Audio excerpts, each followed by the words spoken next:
Alright, bienvenue à l'autre monde. C'est Emmanuel François Martineau au micro. Sur mon blog personnel qui s'appelle Les Nouvelles Internationales.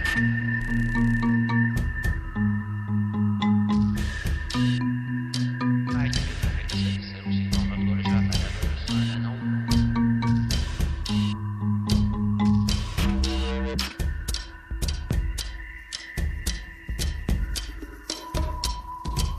chier de voir les familles de se mettre en action.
Il s'agit d'y voir la possibilité d'un autre monde.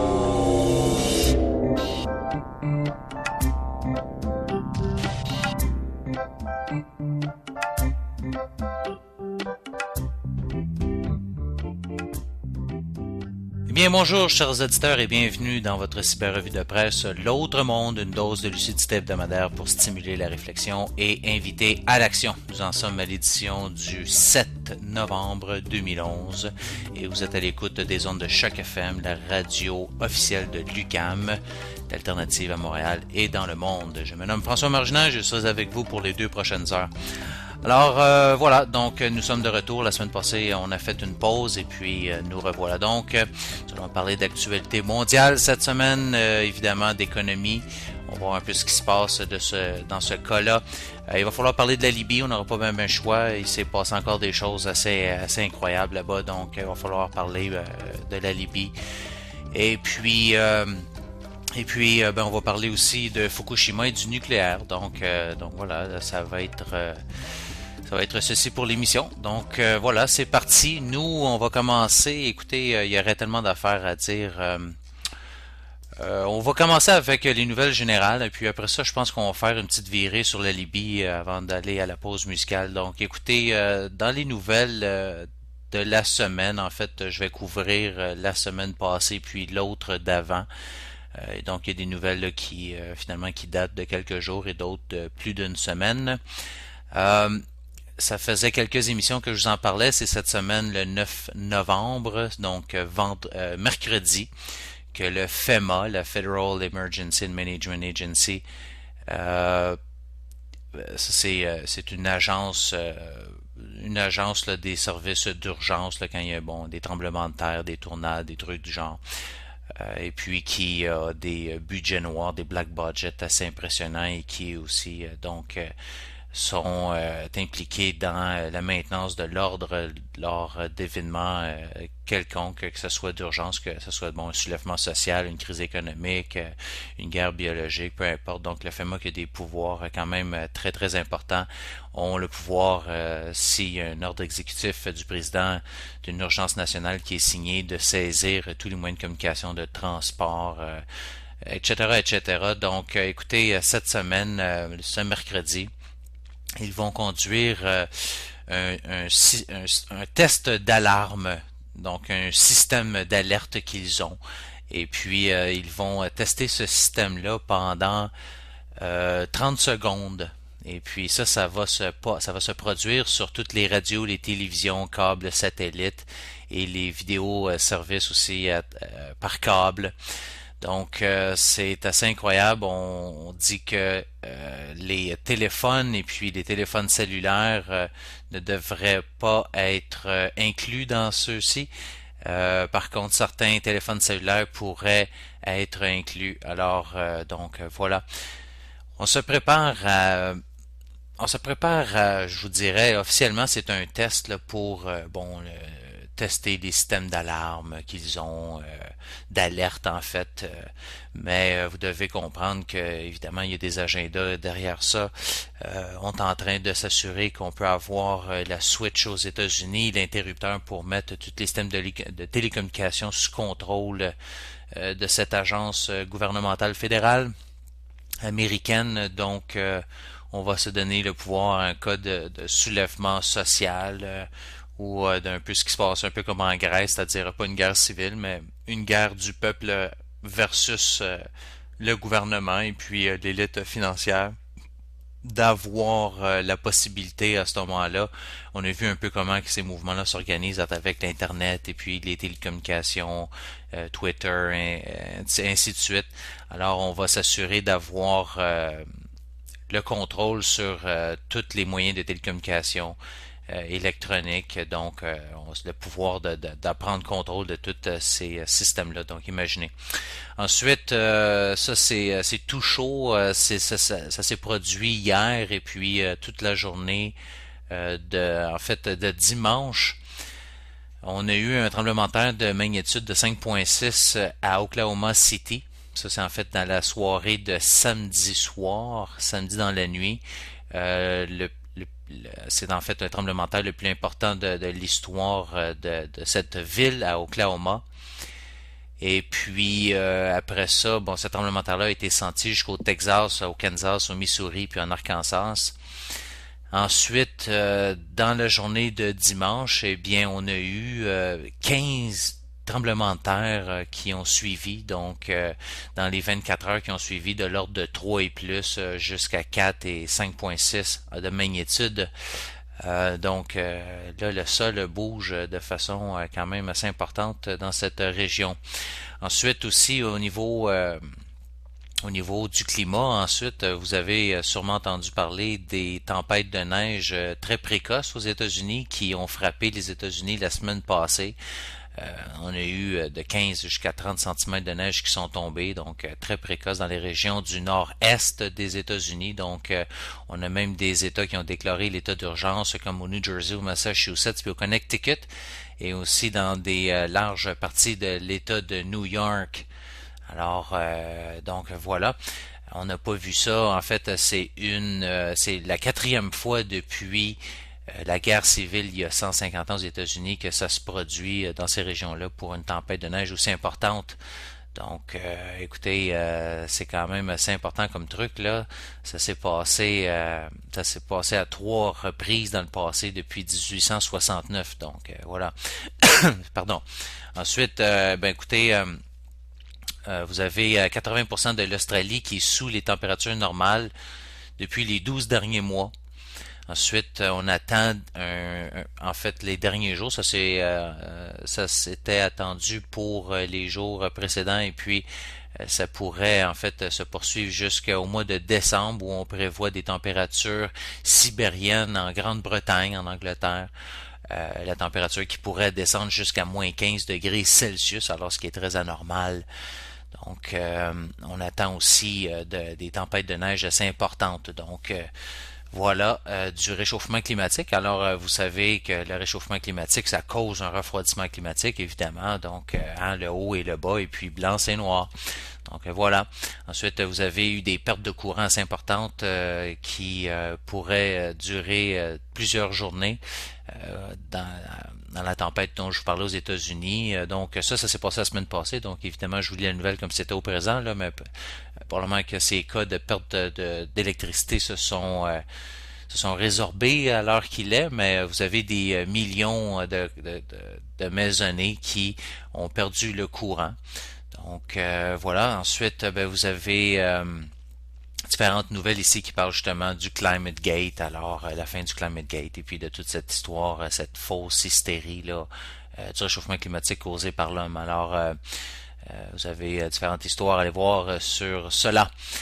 Donc voilà pour ça. Ensuite, une autre nouvelle, vous avez entendu, on a timé ça, écouté la journée de l'Halloween, c'est incroyable, pour essayer de faire peur au monde. Bouh, On a annoncé officiellement le 31 octobre qu'on a officiellement atteint le 7 milliards de personnes, d'habitants sur cette planète. Donc, écoutez, ça c'est un peu lié avec l'histoire du réchauffement climatique qui était intimement lié avec cette histoire de dépopulation mondiale. On essaie de défrayer toute la planète avec ça en disant on est beaucoup trop d'humains, comment qu'on peut arriver à vivre tant de personnes que ça, alors que quand on regarde dans la tête de l'élite mondiale, autant les banquiers internationaux que les clubs comme les Bilderberg et puis comment ça s'appelle, vous avez la commission trilatérale, vous avez les riches qui s'étaient réunis aussi il y a 2 ans, dont les Bill Gates et puis d'autres riches comme ça, comme Ted Turner aux États-Unis. Vous avez les Rockefeller, Maurice Strong, tous ces gens-là, Al Gore, investissent énormément d'argent et puis sont tous liés par une commune idéologie qui est l'eugénisme négatif, c'est-à-dire de réduction de la population forcée. Alors, ces gens-là ont pour idée de réduire la population mondiale à 500 millions. Donc, ce n'est pas, chers auditeurs, un problème de transmission de la radio, vous avez bien entendu, et puis ceci est largement documenté dans un tas de documents, dont la même affaire aussi avec les gens qui sont derrière les sommets de la Terre, où on a établi l'agenda 21 et puis toutes sortes de plans justement de contrôle social comme ça et de la population, contrôle des naissances. Et puis vous voyez ça mis en place dans plus en plus de pays. Alors voilà. Donc on essaye de vous épeurer avec ça en la journée de l'Halloween, c'est incroyable. Et puis en réalité, vous devez comprendre que en fait, la population entière de la planète pourrait vivre dans un espace comme la grandeur de l'État du Texas, et puis avoir une maison, et puis avoir une cour pour faire avec un jardin pour faire pousser sa propre nourriture. Donc, ce n'est pas un problème de quantité d'êtres humains qu'on a. De toute façon, on a remarqué avec toutes les statistiques au niveau mondial, où on mesure les taux de la qualité de la vie et puis de la santé des habitants, puis on remarque que plus un pays se développe et plus s'enrichit, plus les naissances baissent. Alors, vous voyez, il y a un mécanisme naturel de mise en équilibre de tout ça. Donc, on sait que la population se stabiliserait naturellement.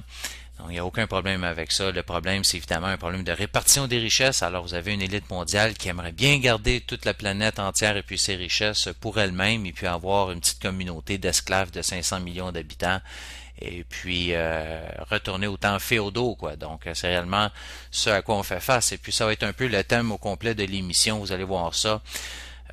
Écoutez, le visage de la bête se présente de façon de plus en plus claire devant nous. L'ennemi, je pense, commence à relever la visière de plus en plus, puis on peut lui voir les yeux. Vous avez une élite mondiale, c'est pas une question de conspiration encore là ou de folie là. Je veux dire, on fait clairement face à une bête, un ennemi qui s'appelle l'élite mondiale, qui sont les banquiers internationaux et puis l'élite mondiale, comme je vous dis, qui s'est concentrée dans la cité de Londres et puis de Wall Street et les grands centres, comme aussi à Tel Aviv et ainsi de suite. Écoutez.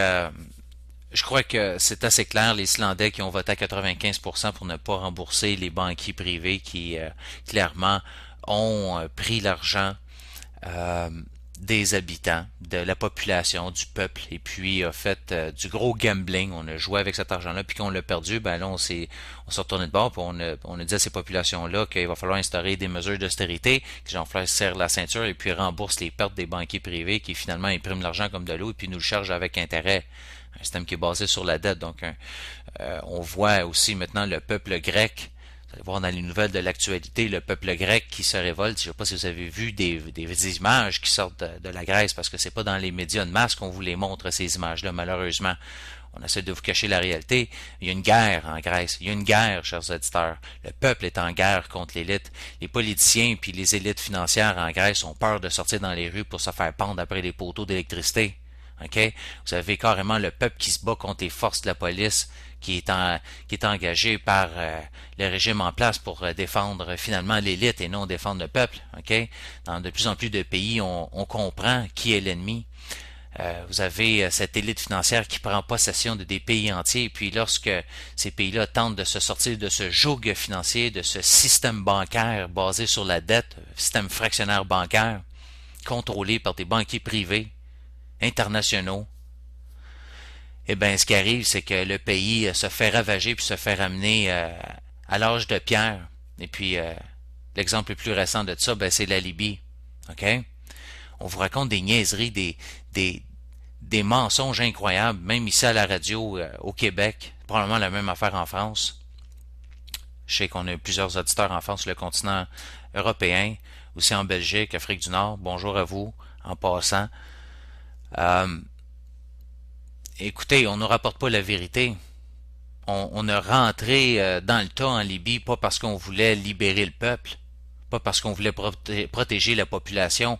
Vous avez des nouvelles qui sortent de plus en plus de jour en jour, et puis on commence à comprendre l'étendue des dégâts. On a des images de Sirte en 2007, et puis ce que l'air Sirte aujourd'hui, la ville natale de Kadhafi, qu'on a bombardé, qu'on a détruit au complet. C'est incroyable. Allez voir les photos, allez voir les vidéos, chers auditeurs. Attendez pas que les médias vous servent. Il faut aller voir les nouvelles sur Internet, allez voir les médias qui osent vous rapporter les images, et puis qui ne sont malheureusement pas rapportées par les grands médias, surtout des médias occidentaux ici en Amérique du Nord et puis en Europe. Allez voir les photos, allez voir les vidéos. La ville est complètement ravagée. Si on voulait protéger la population, je veux dire, je vois pas comment on peut la protéger en bombardant, en détruisant les villes au complet, les infrastructures, les aqueducs d'eau potable. Comment qu'on peut les protéger en lançant des bombes à l'uranium appauvri radioactif. OK? Je vois pas comment qu'on peut faire ça. On commence à découvrir des fosses de civils qui ont été tués par les bombardements de l'OTAN. Alors qu'on essaie de sortir des nouvelles bidons. Je veux dire, j'entendais un animateur radio sur une chaîne ici que je n'aimerais pas, qui durant la nuit commençait à nous déblatérer qu'on avait supposément des nouvelles qui disaient qu'on avait trouvé des dépôts d'armes chimiques de Muammar Kadhafi. Ces nouvelles-là, chers auditeurs, ils proviennent des mêmes médias puis des mêmes sources de gens qui vous disaient que Saddam Hussein avait des bombes nucléaires ou cherchait à s'en procurer, à en produire, et qu'il y avait des armes chimiques de destruction massive. OK? C'est ces mêmes gens-là qui, après qu'on ait envahi l'Irak, nous ont finalement candidement avoué que, finalement, grosso modo, ils savaient que depuis le départ, ils n'avaient pas. Ils avaient menti. C'est ces mêmes gens-là qui vous disent que Kadhafi, c'est le grand Satan. Celui qui opprimait son peuple, qui voulait le détruire, qui est un dictateur, un sanglant dictateur. Écoutez, je suis pas en train de vous dire que Kadhafi, c'est un enfant de cœur. Là, si on essaye de dire ce que Kadhafi a fait, moindrement que ce soit positif, là, on vous accuse de défendre Kadhafi, le dictateur, pour vous dire, oh non, là, vous commencerez pas à dire des bonnes affaires de Kadhafi sur les ondes. Ben, voyons donc, là, je dirais, on s'est entendu que la version officielle, là, c'est Kadhafi, c'est un sanglant dictateur. Ben, voyons donc, on n'est même plus capable de penser par soi-même. Ah oui, Kadhafi, oui, il torturait du monde. Il torturait du monde. Kadhafi collaborait aussi avec les pays occidentaux pour torturer du monde. Saviez-vous ça? Kadhafi a fait des coups qui étaient peut-être pas nécessairement bons. C'était pas un enfant de cœur, mais voyons aussi la réalité en face. Je veux dire, Kadhafi avait aussi fait de son pays la nation la plus riche d'Afrique, ok? Pas juste l'État. Non, en fait, en Libye, on avait un taux d'éducation des plus élevés de l'Afrique. Ok, c'est gratuit pour les étudiants en Afrique. Si vous voulez emprunter de l'argent à la banque, il n'y avait pas d'intérêt en Libye. La Libye n'avait aucune dette extérieure qu'il devait. Ah, regardons ça, c'est bien spécial pareil. Kadhafi avait mis en place le plus gros réseau d'aqueducs, d'acheminement d'eau potable vers les villes, le plus grand projet d'eau comme ça au monde. Ah ben, regardons ça. Kadhafi avait décidé de payer un satellite à l'Afrique entière pour que l'Afrique cesse de payer 500 millions de dollars à l'Europe pour pouvoir avoir des services Internet, des services satellites. Ah, c'est spécial. Ah, c'est spécial qu'ils vous disent pas dans les médias que Kadhafi aussi est en train d'être l'acteur principal derrière la mise en place d'une banque centrale africaine indépendante des banquiers internationaux des centres de Londres et puis de Wall Street, d'instaurer le dinar or basé sur des vrais métaux précieux, une monnaie qui avait une vraie valeur intrinsèque, pas une monnaie basée sur la dette. Pas une monnaie qui, dès qu'il rentre en circulation, il y a plus d'argent qui est dû qu'il en existe, comme dans toutes nos sociétés, qui est mise en place par ces banquiers internationaux, qui, dès qu'ils sont arrivés en Afghanistan, puis en Irak, ont changé toute la monnaie du système de la Banque centrale, OK, ont mis en place leur monnaie, et puis zap, on contrôle économiquement ces pays-là. Kadhafi est en train de vouloir mettre en place un système économique complètement indépendant de ce système des banquiers internationaux basé sur la dette, système fractionnaire bancaire qui est en train de ruiner tous nos pays. Vous allez voir dans les nouvelles de l'actualité, l'Italie est à genoux, est en train de tomber à terre. La Grèce, c'est la même affaire. C'est pareil dans tous nos pays. Mais là, dès que vous vous opposez à ça, que vous essayez de sortir de ce système-là, zap, on vous rentre dedans. Non seulement on vous rentre dedans, mais on détruit le pays, on le ramène à l'âge de pierre, puis on met en place des gens qui sont complètement infiltrés de terroristes de l'Al-Qaïda. Hein, ce conseil transitionnel national, peu importe comment qu'on l'appelle, là, c'est terroriste. Pourquoi je dis c'est terroriste? Que c'est gratuit cette appellation-là? Non, c'est pas gratuit. Vous allez voir dans les liens que je vais vous mettre comme à chaque semaine sur l'autre monde. Un paquet de nouvelles qui sortent où on voit que ces fameux rebelles que l'OTAN, les États-Unis supportent, à qui on a permis d'ouvrir des ambassades dans nos pays, qu'on a reconnu comme étant l'autorité officielle de la Libye, sont des gens qui sont liés avec des compagnies pétrolières, sont des gens qui sont proches des services secrets de la CIA, des gens qui ont dans les groupes des terroristes, des gens qui ont abattu, qui ont tiré sur des troupes américaines en Irak et en Afghanistan, ben ouais. Des grosses brutes à la barbe mal rasée qui puent, qui sont armées pour supposément descendre Kadhafi. Ces gens-là, des grosses brutes, là.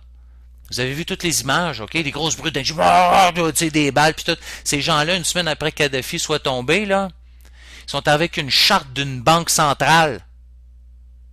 Est-ce que ça vous prend souvent, vous autres, l'envie d'écrire une charte d'une banque centrale d'un pays un week-end? Vous trouvez pas ça un peu louche? Claire, il arrive là, on crée une banque centrale, boum! Les rebelles gros armés de l'OTAN comme ça, on instaure une banque centrale. Ben oui, mesdames et messieurs, les projets du dinar or, après ça, sont rangés de côté, on n'en parle plus. Mais Kadhafi, c'est un sanglant dictateur. Comment que les États-Unis puis l'OTAN, mais parlons des États-Unis dans ce cas-ci, peut s'instaurer comme un juge moral, policier international, quand ils torturent eux autres mêmes des personnes à Guantanamo, quand eux autres mêmes ont tué plus d'1 million d'Irakiens depuis 2003, créé plus de 4 millions de réfugiés en Irak. Comment que ces gens-là peuvent s'instaurer comme étant des juges moraux puis accuser Kadhafi de quoi que ce soit quand ces gens-là, eux autres, occupent militairement d'autres pays? Quand c'est eux autres qui ont lancé 2 bombes atomiques sur le Japon? Voyons! C'est quoi ces niaiseries-là? Là, on a des nouvelles qui sortent là depuis quelques jours. Là, on a appris des bonnes. On a appris que Hillary Clinton savait apparemment qu'il y avait un convoi qui était pour sortir de Sirte qui contenait Muammar Kadhafi. Donc, on lui a donné le droit de passer avec drapeau blanc puis tout. L'OTAN, finalement, lui a tendu un piège. On dit, bah oui, tu peux sortir, règle d'engagement de guerre. On n'a pas le droit de tuer comme ça un leader d'un pays étranger. Mais ça, on se fout carrément de tous les accords de Genève, les lois d'engagement international, militaire, peu importe. Là, je veux dire, il n'y a plus de loi internationale. C'est le free-for-all. On est en train de retourner aux temps médiévaux. Je vous dis, on tourne aux temps féodaux. Là, on arrive là, on dit, ben oui, passe, clac. Là, ils savaient qu'ils se poussaient, ils savaient qu'ils étaient là dans ce convoi-là. Vous avez, zoom, les avions de l'OTAN qui arrivent, bombardent le convoi, ça le stoppe là. Les forces rebelles, à ce moment-là, peuvent arriver tranquillement. Ils pognent Kadhafi. Donc, premièrement, c'est qu'on savait que Kadhafi passait, puis là, finalement, écoute, on a complètement anéanti toutes les règles d'engagement militaire, les lois internationales. On a bombardé le convoi de Kadhafi. Après ça, on a laissé les rebelles le capturer. On l'a traîné dans les rues, puis tout. Là, on est en train d'apprendre qu'ils l'ont sodomisé. Sodomisé, vous avez bien entendu, avec une barre, une grosse pôle d'acier direct dans le cul. Bang, merci beaucoup, avant de l'exécuter. Ce passé barbare, ça là pour vous autres, là, c'est quoi ça? C'est ça que vous parlez, libérer un pays? C'est comme ça que l'OTAN, c'est quoi ça l'OTAN? C'est quoi ça les États-Unis, puis la Grande-Bretagne, puis la France, puis le Canada, puis toute la gang de trolley de pays qui se sont mis ensemble? Ça se dit être les défenseurs de la démocratie, de la liberté dans le monde. On pogne des leaders étrangers, puis on leur fait subir des traitements comme ça. On est derrière l'OTAN complètement conscient de ce qui se passe. On supporte les rebelles, puis tout, puis exécution sommaire comme ça d'un dirigeant d'un pays étranger. Pouvez-vous imaginer, je sais pas moi,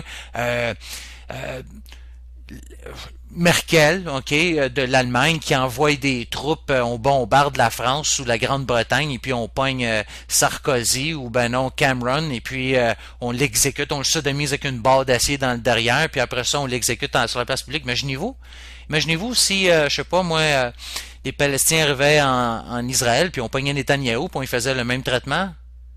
Imaginez-vous ce qui se passerait. Imaginez-vous si Harper, ici, il envoyait des avions, puis on pognait Obama, puis on le sodomisait avec une pôle d'acier dans le cul, puis après ça, on tirait une balle dans la tête. Pensez-vous à un moment donné qu'il n'y a pas quelque chose de bizarre qui se passe, esprit complètement barbare, complètement hors de contrôle, aucun sens total, complètement injustifiable? Ben, c'est ça dans le monde dans lequel on vit, chers auditeurs. C'est ça qui se passe. On était là supposément en Libye pour sauver des vies. Wow, quel échec catastrophique.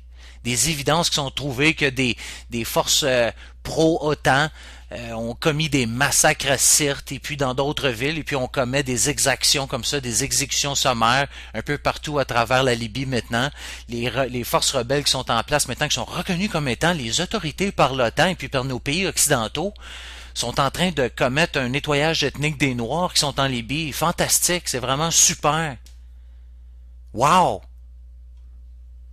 On a des photos qui commencent à sortir, là, on voit des fosses là, avec un paquet de civils enterrés là, puis ça c'est des Libyens qui ont été libérés par les forces supportées par l'OTAN.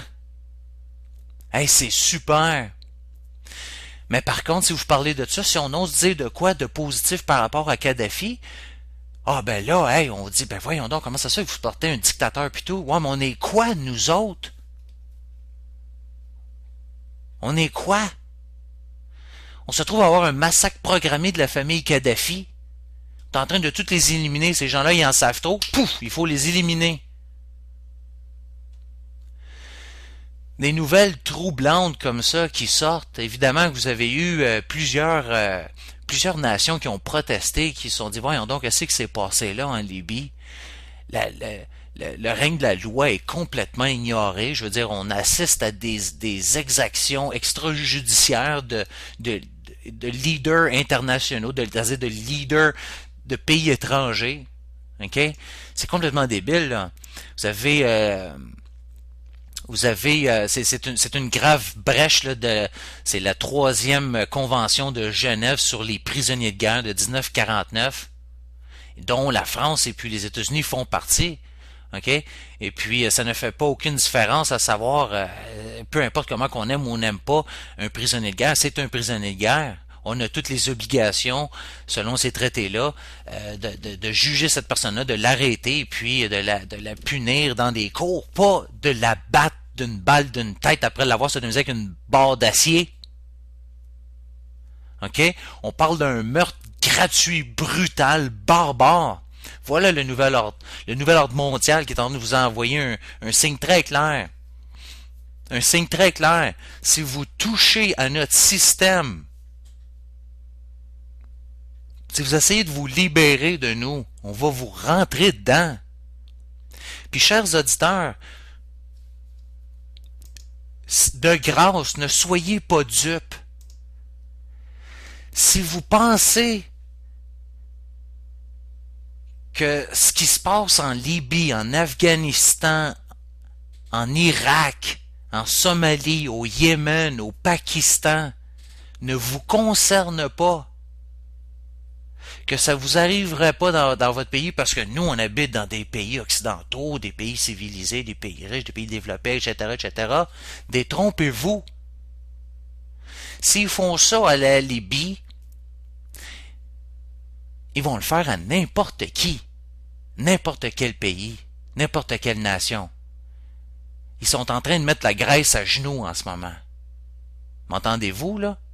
Ils sont en train de mettre la Grèce à genoux.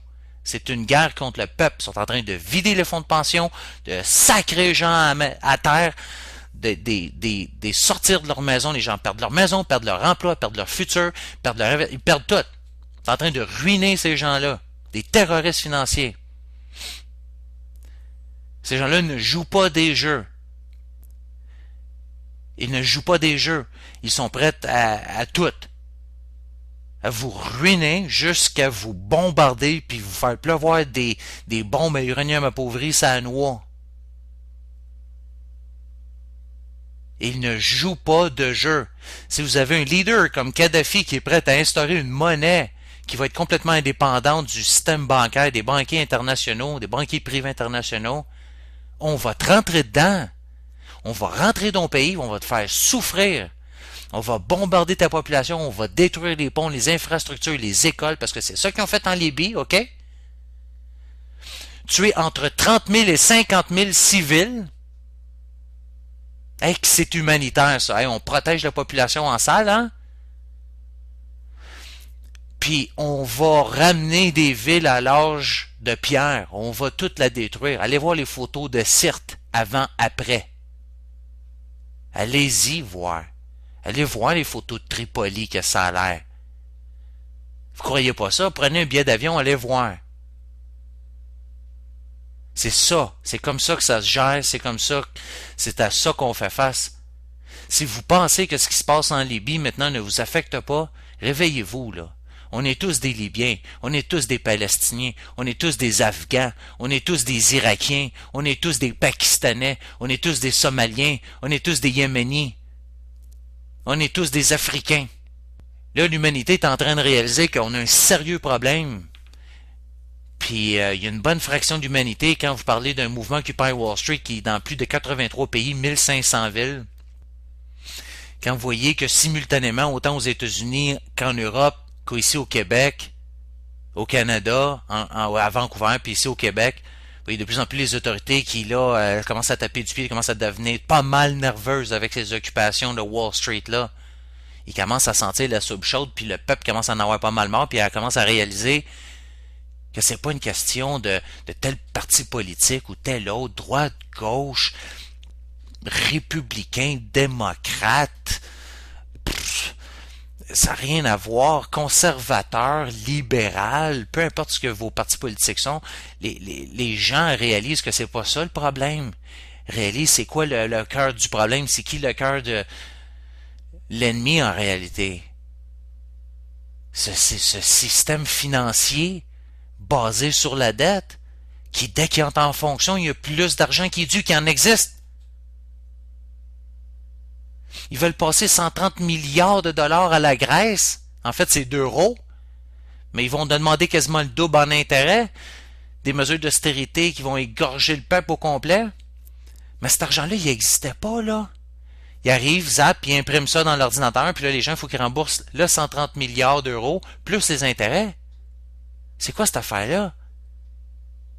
Fait que là, les gens commencent à se révolter, à se poser des questions. Écoutons, ces banques centrales-là, c'est quoi cette histoire-là? Comment les gens comprennent que c'est les banques centrales contrôlées par les banquiers privés, alors que les banques centrales devaient être contrôlées par le peuple? C'est nous qui devrions imprimer notre propre argent, basé sur de quoi qui est tangible. Et non, laissez ça dans les mains de quelques individus, comme c'était des sociétés privées, comme des compagnies. La Fed, c'est une compagnie. Comprenez-vous ça? Comprenez-vous que l'IRS aux États-Unis, qui est l'agence de collection des impôts, là, c'est une compagnie privée Êtes-vous conscient que c'est une corporation, une compagnie? Nos gouvernements sont enregistrés sur Wall Street comme des compagnies. Là, vous avez des pays qui s'endettent. C'est quoi la garantie? Quand vous allez acheter une maison, c'est quoi la garantie? C'est la maison, la garantie. La banque va saisir la maison si vous ne payez pas. Le pays, lui, quand il paye pas, là, c'est-à-dire quand il veut emprunter de l'argent aux banquiers privés, c'est quoi la garantie qu'il donne? C'est vous, c'est votre labeur. C'est votre travail. Ils garantissent que la population va travailler comme des bons petits esclaves pendant des décennies pour rembourser de façon complètement aveugle et obéissante ces banquiers privés-là qui n'avaient pas l'argent, qui le créent de nulle part, ex nihilo, qui nous prêtent à intérêt. Ah oui, ils vont passer 130 millions d'euros à la Grèce. Mais il va falloir qu'ils remboursent ce 130 milliards-là, plus les intérêts. Ils vont le prendre où, les intérêts? Vous avez un bateau avec 11 trous dedans, mais il y a juste 10 bouchons. Même que vous preniez un bouchon à gauche, vous le mettiez dans l'autre, il y a tout le temps un trou, là.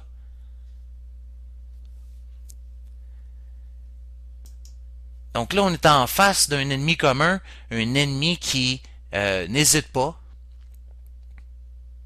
à prendre tous les moyens pour consolider son pouvoir, puis partir avec le dernier morceau qui reste, puis après ça, nous mettre sa grosse botte tyrannique d'en face. Puis si vous pensez que ce qui se passe en Libye vous concerne pas, ben réveillez-vous parce que ça vous concerne directement, parce que là, il est temps que l'humanité se réveille, puis qu'on soit tous unis, puis qu'on passe à d'autres choses. Élevons notre conscience. Passons à une autre phase de l'humanité. Cessons d'être des esclaves, aveugles et imbéciles. Réellement, ça suffit. C'est de ça que l'élite a peur.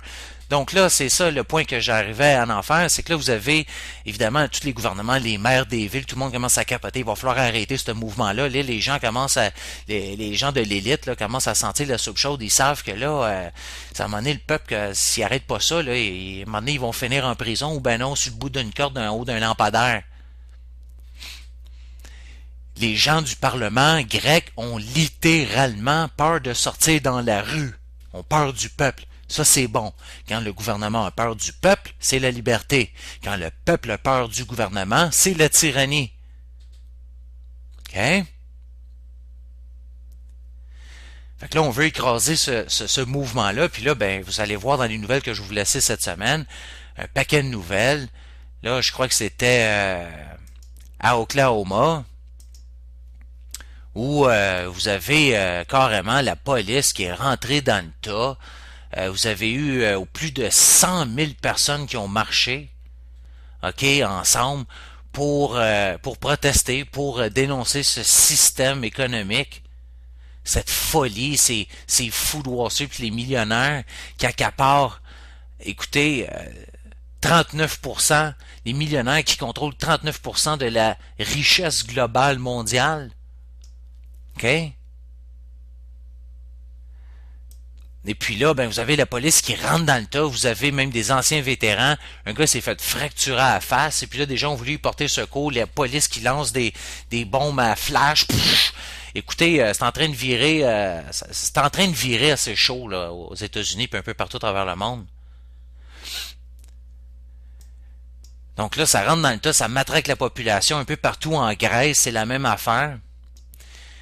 Vous avez des syndicats qui sont en train de planifier des grèves générales partout en Grèce pour protester contre les plans d'austérité. Donc je vous dis, c'est ça qu'on est en train d'assister. Puis là, ben, tout d'un coup, mercredi, vous avez aux États-Unis le FEMA qui teste son système pour contrôler toute la grille des télécommunications, radio, télévision, câbles, nommez-le. Vous voyez toutes les préparations qui sont en train de se faire, puis là, clac, vous allez voir dans les autres nouvelles du Moyen-Orient, tabouin. Là, ça chauffe depuis les 2 dernières semaines. Tous les préparatifs se font, les exercices militaires dans le Golfe Persique. Obama qui envoie des flottes additionnelles dans le Golfe Persique. Vous avez l'Irak. Écoutez, vous avez le deadline en Irak. Les troupes américaines doivent sortir de l'Irak au mois de décembre. Donc là, écoutez, là, l'Irak a refusé de donner l'immunité juridique aux soldats passé ce deadline-là au mois de décembre. Donc là, écoutez, les États-Unis se sont un peu comme résignés à sortir.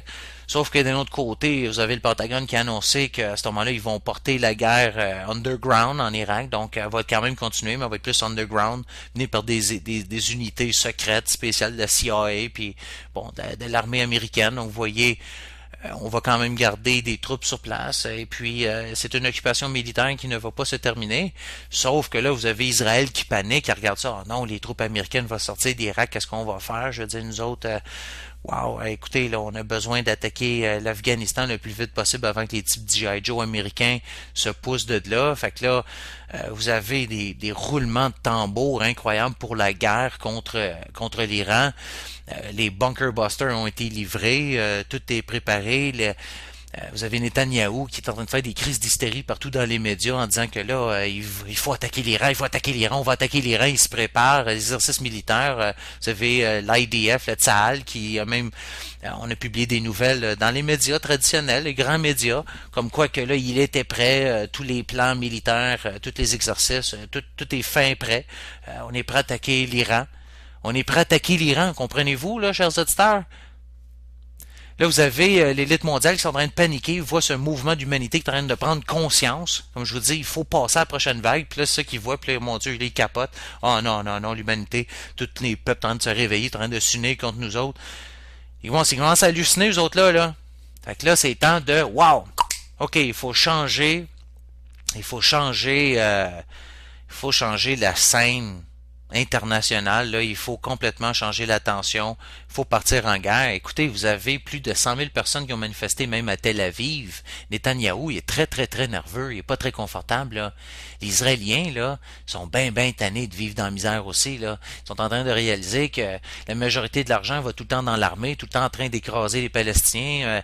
Finalement, ça en va partout, mais vous avez la majorité de la masse, de la classe moyenne, en Israël qui a bien de la misère à arriver, bien de la misère. Ils sont tannés, ça fait des semaines qu'ils protestent. Et Netanyahou, il est pas content. OK?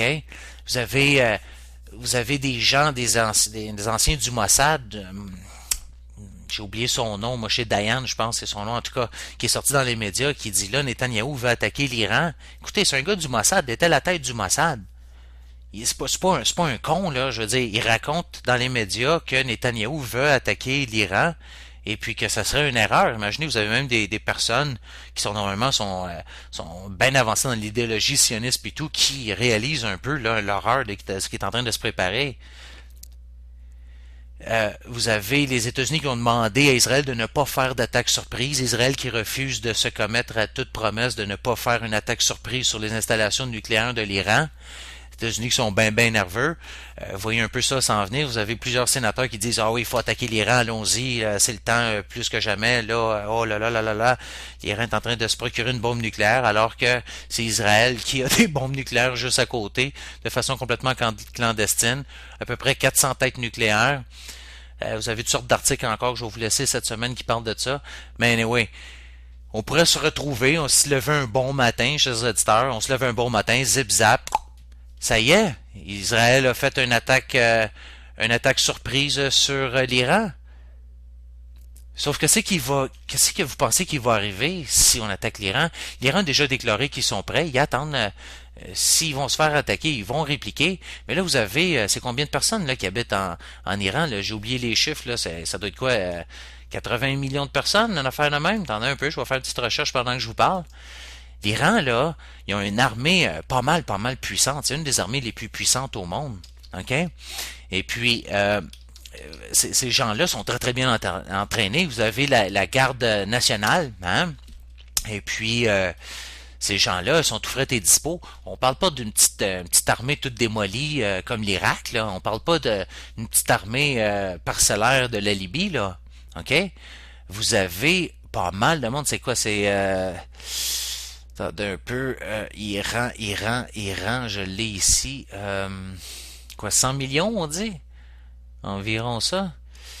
Donc, écoutez, vous voyez un peu, là, non, c'est à peu près ça, 2010. Oh non, je l'avais pas loin ça, 71 millions. Anyway, donc là, vous attaquez à l'Iran, ben là, boum, vous avez une attaque, vous avez un sérieux ennemi. Alors, il est reconnu au niveau militaire de la plupart des nations du monde, dont les États-Unis et puis Israël. Ils sont très très conscients que Israël peut commencer une guerre contre l'Iran, mais ne sera jamais capable de la terminer.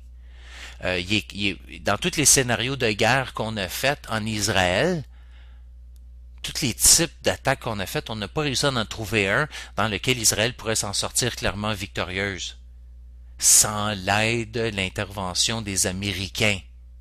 Ah ah! Donc là, si vous avez les petits G.I. Joe qui sont pour quitter le théâtre du Moyen-Orient parce qu'ils doivent sortir de l'Irak d'ici la fin de décembre 2011, ben là, Israël est en train de faire un petit calcul. Il faut comme à Netanyahou, là, puis les autres psychopathes qui l'entourent, là, dont Obama, puis Obama qui lui est en train de planifier son coup de réélection, puis de prouver comment qu'il est butch, puis comment il va être capable de prouver au lobby pro-sioniste israélien que tu sais comment qu'il est bon pour supporter Israël. Lui aussi est en train d'embarquer là-dedans, puis vous avez même l'Angleterre qui est sortie officiellement dans les médias en disant qu'ils sont en train de faire tracer des plans militaires pour attaquer l'Iran. Donc vous avez les États-Unis conjointement avec l'Angleterre en train de se préparer eux aussi de leur côté. Hein? Donc vous voyez ça s'organiser, c'est super, c'est vraiment fantastique. C'est dans les grands médias, ouvertement, en train de préparer des plans militaires pour attaquer l'Iran. Et puis là, ben écoutez, Zap, là, vous avez cette gang de connards-là qui se préparent justement, comme je vous disais, à attaquer. Et puis là, ben, on se retrouve dans une situation où là, vous avez Israël qui fait le calcul que avant que les petits G.I. Joe américains se retirent, ben, puisqu'ils ne seront pas capables de gagner cette guerre contre l'Iran par eux-mêmes, à seuls. Écoutez, l'armée israélienne a mangé une volée contre le Hezbollah il y a quelques années, là, quand ils ont essayé d'envahir le sud du Liban, ok? Une défaite humiliante pour le Tsahal. Ils ont encore plein de rage par rapport à ça. Ils aimeraient bien s'y reprendre et puis avoir une revanche contre le Hezbollah et puis le Liban. Donc, ça s'en vient aussi. D'ailleurs, vous avez eu des incursions illégales dans le territoire, l'espace aérien du Liban à plusieurs reprises la semaine passée par Israël. Donc, vous voyez. Donc le Tsahal ne sera pas capable de terminer la guerre, donc on sait qu'on a besoin des G.I. Joe américains, donc ils vont se dépêcher à partir de la guerre contre l'Iran. En fait, c'est les plans avant que les troupes se retirent à la fin décembre. Donc vous voyez un peu le panorama se dessiner là, hein? Vous voyez là que toutes ces choses-là sont reliées ensemble. Et puis malheureusement, ben, les grands médias de masse sont pas capables, hein, ou n'ont pas volonté, non, évidemment n'ont pas la volonté. Je veux dire, écoutez, ils sont contrôlés par les mêmes compagnies qui profitent par ça. Et puis la majorité des têtes qui contrôlent les médias et puis Hollywood, écoutez, sont des juifs, genre pro-israéliens. Donc, oh mon Dieu, est-ce que c'est antisémite de dire ça? Ben non, regardons ça. J'ai un collaborateur ici à l'émission qui m'envoie un article cette semaine excellent. Un article excellent, vous dites, ben oui, c'est un juif. Ben oui, qui travaille très proche d'Hollywood, qui lui déclare exactement que les 8 maisons principales, en fait les plus grandes maisons, il y a 8 maisons de production à Hollywood, sont toutes contrôlées par les Juifs, puis ils s'en vantent. Un Juif qui se vante de ça, publié dans le journal du Guardian. allez me traiter d'antisémite. Quand c'est publié dans un article du Guardian par un Juif qui décrit cette situation-là, puis qui s'en pète les bretelles en disant, regardez comment c'est fantastique, hey, on a vraiment le contrôle. Les gens qui disent que les Juifs contrôlent Hollywood ont raison. Regardez ça, c'est super. Je veux dire, si on n'était pas là, je veux dire, vous auriez rien que des canals de merde puis tout. Nous autres, on est vraiment la crème artistique puis tout. Donc, vous voyez, on est en train de clamer la supériorité, hein. Donc, c'est absolument fantastique. Donc là, vous avez tous ces médias-là qui sont contrôlés avec des vues pro-israéliennes. Et puis, évidemment, qu'on vend toute cette salade-là contre l'Iran. Et puis, on vous parle pas de tous ces liens-là qui se préparent derrière en arrière-scène. N'est-ce pas fantastique, chers auditeurs? N'est-ce pas fantastique? Alors, voilà le paysage tel qu'il est. Voilà ce qui se passe, résumé du mieux que je peux. Mais là, vous allez voir, comme je disais, un paquet de nouvelles par rapport à ça. Je vais essayer de vous les résumer ici assez rapidement. Bon, je vous parlais de ces attaques-là. Attendez un peu, là. OK, donc là, OK, ici vous avez l'armée américaine qui a déclaré que l'Iran était la menace principale. OK, donc imaginez, l'Iran est la plus grande menace aux États-Unis pour les États-Unis et puis ses alliés au Moyen-Orient, surpassant l'Al-Qaïda. Ça a été déclaré par un senior, un officiel militaire senior, vendredi dernier. Hein, pour vous dire. Ça, c'est pas des petites déclarations dans les médias, là. C'est pas de quoi qui est anodin du tout, là. OK?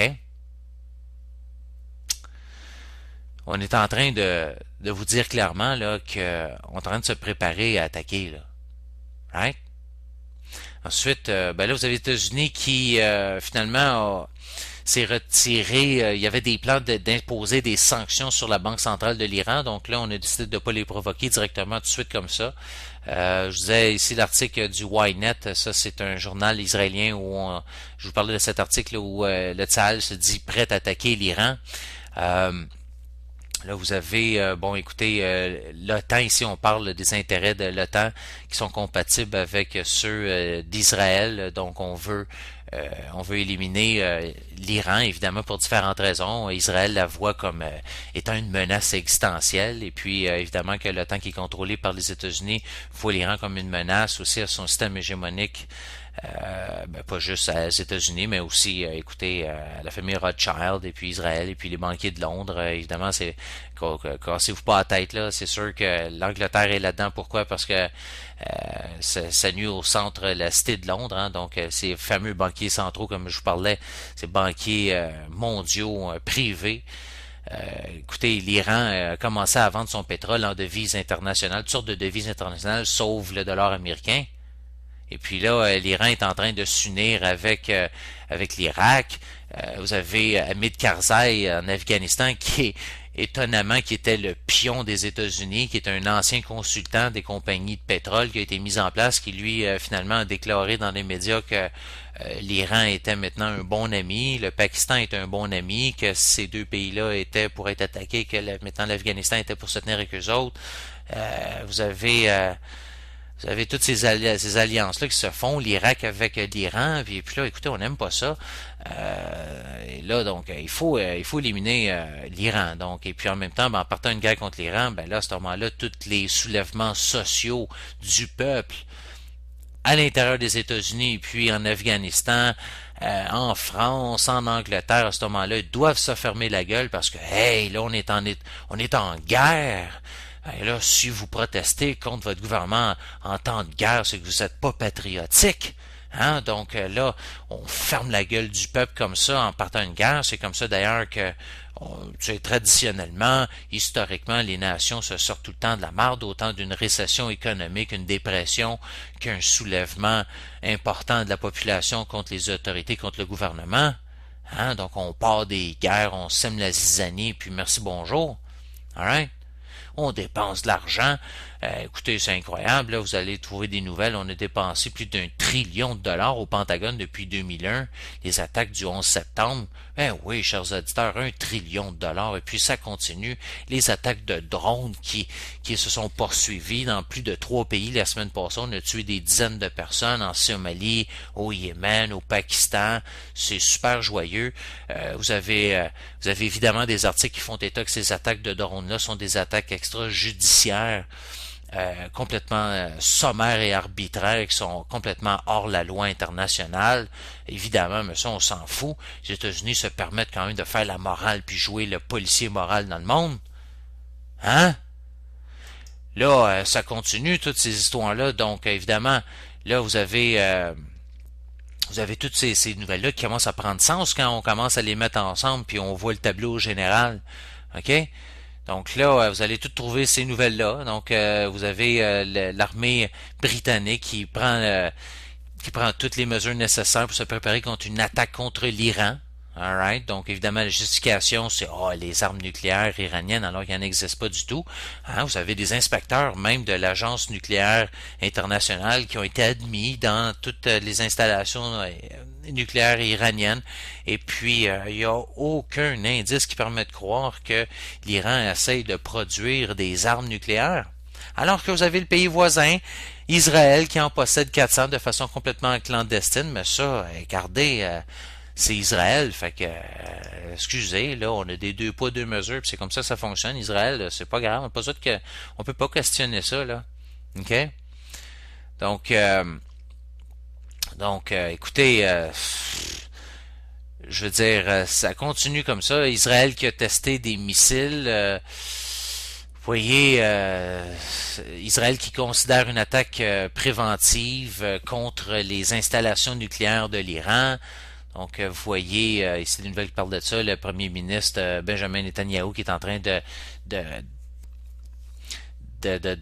si vous voulez, de réunir le support de son cabinet pour une attaque contre l'Iran. Ça vient selon des sources gouvernementales. Donc, écoutez, c'est ça que je vous dis, là. Je veux dire, c'est clair, là. C'est directement dans votre face, là, OK? Vous avez le ministre de la Défense, Ehud Barak, puis le ministre des Affaires étrangères, Avigdor Lieberman, qui ont déclaré que qu'on doit faire des attaques préventives pour neutraliser les ambitions nucléaires de l'Iran. Ben ouais, ben oui, c'est super. Écoutez, là, on se retrouve devant un prospect carrément d'une troisième guerre mondiale. Une troisième guerre mondiale, ben ouais. Même la Russie a averti les États-Unis contre une attaque israélienne qui pourrait se produire sur le dos de l'Iran. Donc, vous avez l'Iran, vous avez la Russie qui est, et puis la Chine, n'oubliez pas ça, qui eux autres back l'Iran.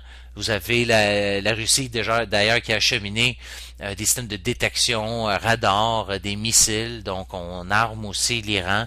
Donc on se retrouve dans un conflit potentiel très grave. Évidemment, c'est l'Armageddon. L'Armageddon, ben oui, l'Armageddon qui pourrait arriver carrément, un Armageddon nucléaire. Et puis, ben écoutez, ça fit super bien dans l'idéologie néoconservatrice de la droite évangélique aussi, qui sont tous liés ensemble, je veux dire, qui croient en la venue du Messie après la fin du monde causée par un Armageddon de feu et de sang dans le Moyen-Orient. Et puis ça, écoutez, là, c'est dans le cœur central des croyances d'environ 40 à 60 millions d'Américains. Et puis après ça, sans compter toutes les sionistes, autant israéliens qu'américains pro-sionistes, et puis comme je vous dis, les évangéliques qui croient en ce qu'on appelle en anglais le rapture. Alors je sais pas comment ça s'appelle en français, c'est genre les âmes des bons catholiques vont être appelés à Dieu alors que la terre va souffrir d'une couple d'années de cataclysmes et de guerres incroyables. Et puis après quoi, la planète va être donnée au peuple choisi. Puis là, pour eux autres, vous avez carrément des vidéos, des documentaires de ça. Vous avez aux États-Unis, écoutez, c'est des mouvements extrêmement riches et très bien structurés, extrêmement influents là aux États-Unis. Je veux dire, Bush a été élu à l'aide de justement toute cette droite religieuse évangélique pro-sioniste. Ils sont de l'ordre de millions de personnes. On parle de 40 à 60 millions de personnes aux États-Unis. Même affaire ici pour l'Ouest canadien. Sue Harper, je veux dire, c'est exactement ça qui se cache. C'est cette droite évangélique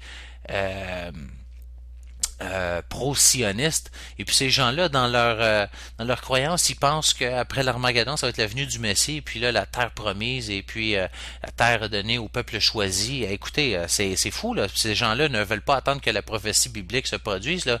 Les autres, ils ont bien l'intention de la provoquer, puis de faire en sorte qu'elle arrive plus vite, et ils veulent voir ça de leur véhicule. Donc vous avez un paquet de gens là-dedans qui courent littéralement, qui provoquent cette troisième guerre mondiale qui, selon toute probabilité, serait nucléaire. Vous imaginez-vous en face de quoi on se retrouve? Donc on est à charnière ici, on est à un moment crucial, un moment charnière de l'histoire de l'humanité, où vous avez d'un côté l'humanité qui s'élève dans sa conscience, l'humanité qui est en train de prendre conscience que on est tous unis, on est un peuple planétaire, puis on est en train de réaliser ce qui nous a retenus esclaves autant mentalement qu'économiquement, que je veux dire socialement. On est en train de se rendre compte de qui sont nos oppresseurs, nos bourreaux, qui sont les tyrans. Qui sont ceux qui essayent de nous soutirer cette liberté. Quand ils vont en Libye, ils sont pas là pour apporter de la liberté, ils sont là pour rendre le peuple esclave, prendre possession des ressources. OK? Vous avez dans un paquet de médias, on en parle ouvertement dans les tribunes, autant à la radio qu'à la télévision. La Libye est une opportunité de business. Il faut être sur le terrain maintenant. On envoie des businessmen. Il faut faire des deals. Mettre la main sur le pétrole. Mettre la main sur les ressources naturelles. Écoutez, là, ouvrez-vous les yeux, là, c'est des guerres coloniales pour s'approprier les ressources naturelles. On arrive là, on détruit tout, puis après ça, on prend possession. Pas plus compliqué que ça, là. Fait que là, on se retrouve en face d'un prospect d'une guerre mondiale, une troisième guerre mondiale nucléaire.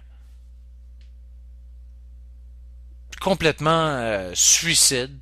Donc on se retrouve d'un côté, comme je vous dis, avec l'humanité qui est en train de prendre conscience. Regardez, Occupy Wall Street, peu importe c'est quoi les influences, puis tout, vous avez la population mondiale qui réalise en Grèce, en Italie, en Espagne, en Islande, vous avez aux États-Unis, ici au Canada, partout, là. Je veux dire, les gens commencent à réaliser, wow, attends un peu, là, c'est qui l'ennemi? Wow, regardez ça, là.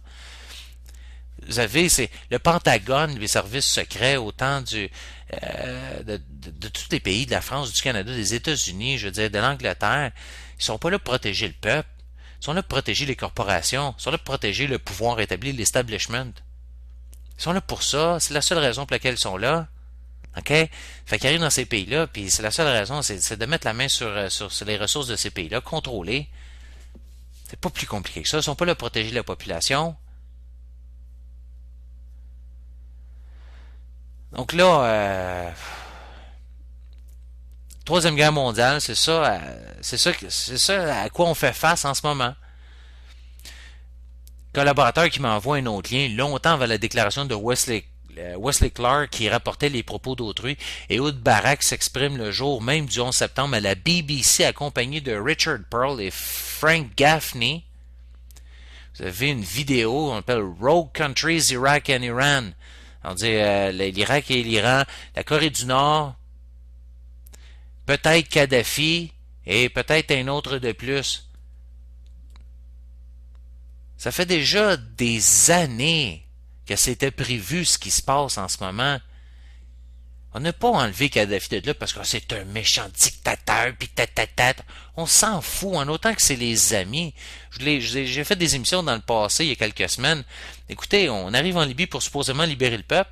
Puis après ça, d'un autre côté, vous avez les États-Unis qui sont complètement derrière les régimes au Yémen puis au Bahreïn où on écrase la population. Je veux dire, on torture les gens, on tue des gens par milliers. Voyons donc, là. Voyons donc. On a supporté Suharto qui a tué des centaines de milliers de personnes. Je parle des États-Unis quand je dis écoutez, c'est incroyable. Lisez les livres de Chomsky pour le fun, juste pour voir le nombre de pays de dictatures sanglantes que les États-Unis ont supporté, en autant que ça soit leur body, en autant que ça soit leur ami. Ces gens-là sortent. Écoutez, Saddam Hussein a été mis en place par la CIA. C'est historique, c'est des faits. Les talibans ont pris le pouvoir avec le sentiment américain. On met ces places-là, ces gens-là en pouvoir, puis après ça, quand ils se retournent quand ces marionnettes-là se retournent contre la main qui les anime, ben là, écoutez, là, on les nomme de Satan, puis tout, puis là, il faut les détruire, puis merci, bonjour, voyons donc, là. Donc, ça fait longtemps que c'est prévu. Les affaires de Kadhafi, je veux dire, c'était un bon ami des pays occidentaux. Sarkozy, plein de photos, elle serre à la main, il est en train de devenir le big body des pays occidentaux. Puis là, tout d'un coup, oh non, il veut sortir sa monnaie pour sa banque centrale africaine. Ah là, écoute, là, méchant garçon, clau, on va taper ses mains qu'une règle. Hey! Donc là, écoutez, voyez là qu'on est parti, il n'a pas fait beaucoup de pauses musicales, je vois d'une stretch. Vous écouterez ça comme vous voulez par bloc, comme chez vous. Et puis, écoutez, après ça, comme je vous dis, je sais que c'est beaucoup d'informations, mais vous devez comprendre tout ce qui se passe. C'est extrêmement grave ce qui se passe dans le monde en ce moment, là. Là, vous avez, depuis le début de novembre, des excuses pour la prochaine guerre aussi qui s'en vient. Maintenant que la Libye est terminée, là, ils s'en vont en Syrie. OK? Donc, la Syrie, d'ailleurs, ça va être une façon d'accéder à l'Iran. Ils ont des pactes de défense mutuelle. Même affaire avec le Hezbollah puis le Liban. Ben là, vous avez supposément... Là, écoutez, la semaine passée, on a publié par des officiels américains des photos qui supposément viennent des services du renseignement où on voyait des photos d'un bâtiment qui serait supposément un réacteur nucléaire en Syrie. Photos de AFP puis du gouvernement américain. Là, vous avez supposément des enquêteurs de l'Agence de l'énergie atomique internationale qui ont dit qu'ils ont découvert un bâtiment, des installations secrètes nucléaires dans le nord-ouest de la Syrie. On dit que le complexe avait un design similaire au plan que Muammar Kadhafi avait essayé de construire en Libye. Hey! Là, apparemment qu'on n'a aucune preuve de production nucléaire sur le site.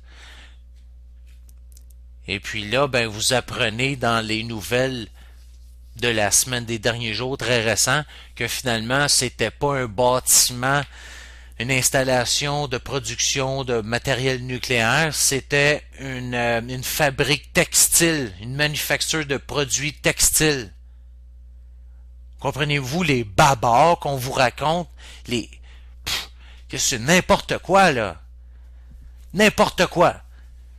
Une manufacture textile, on fait passer ça pour des installations nucléaires pour essayer de vous craquer parce que là, hey, on va vous vendre, là, que là, zap, on s'en va en Syrie, là. À Assad, là, il faut qu'on débarque de là pour whatever raison, là. On va intervenir, puis la Syrie va subir le même traitement que la Libye. Il faut libérer le peuple syrien.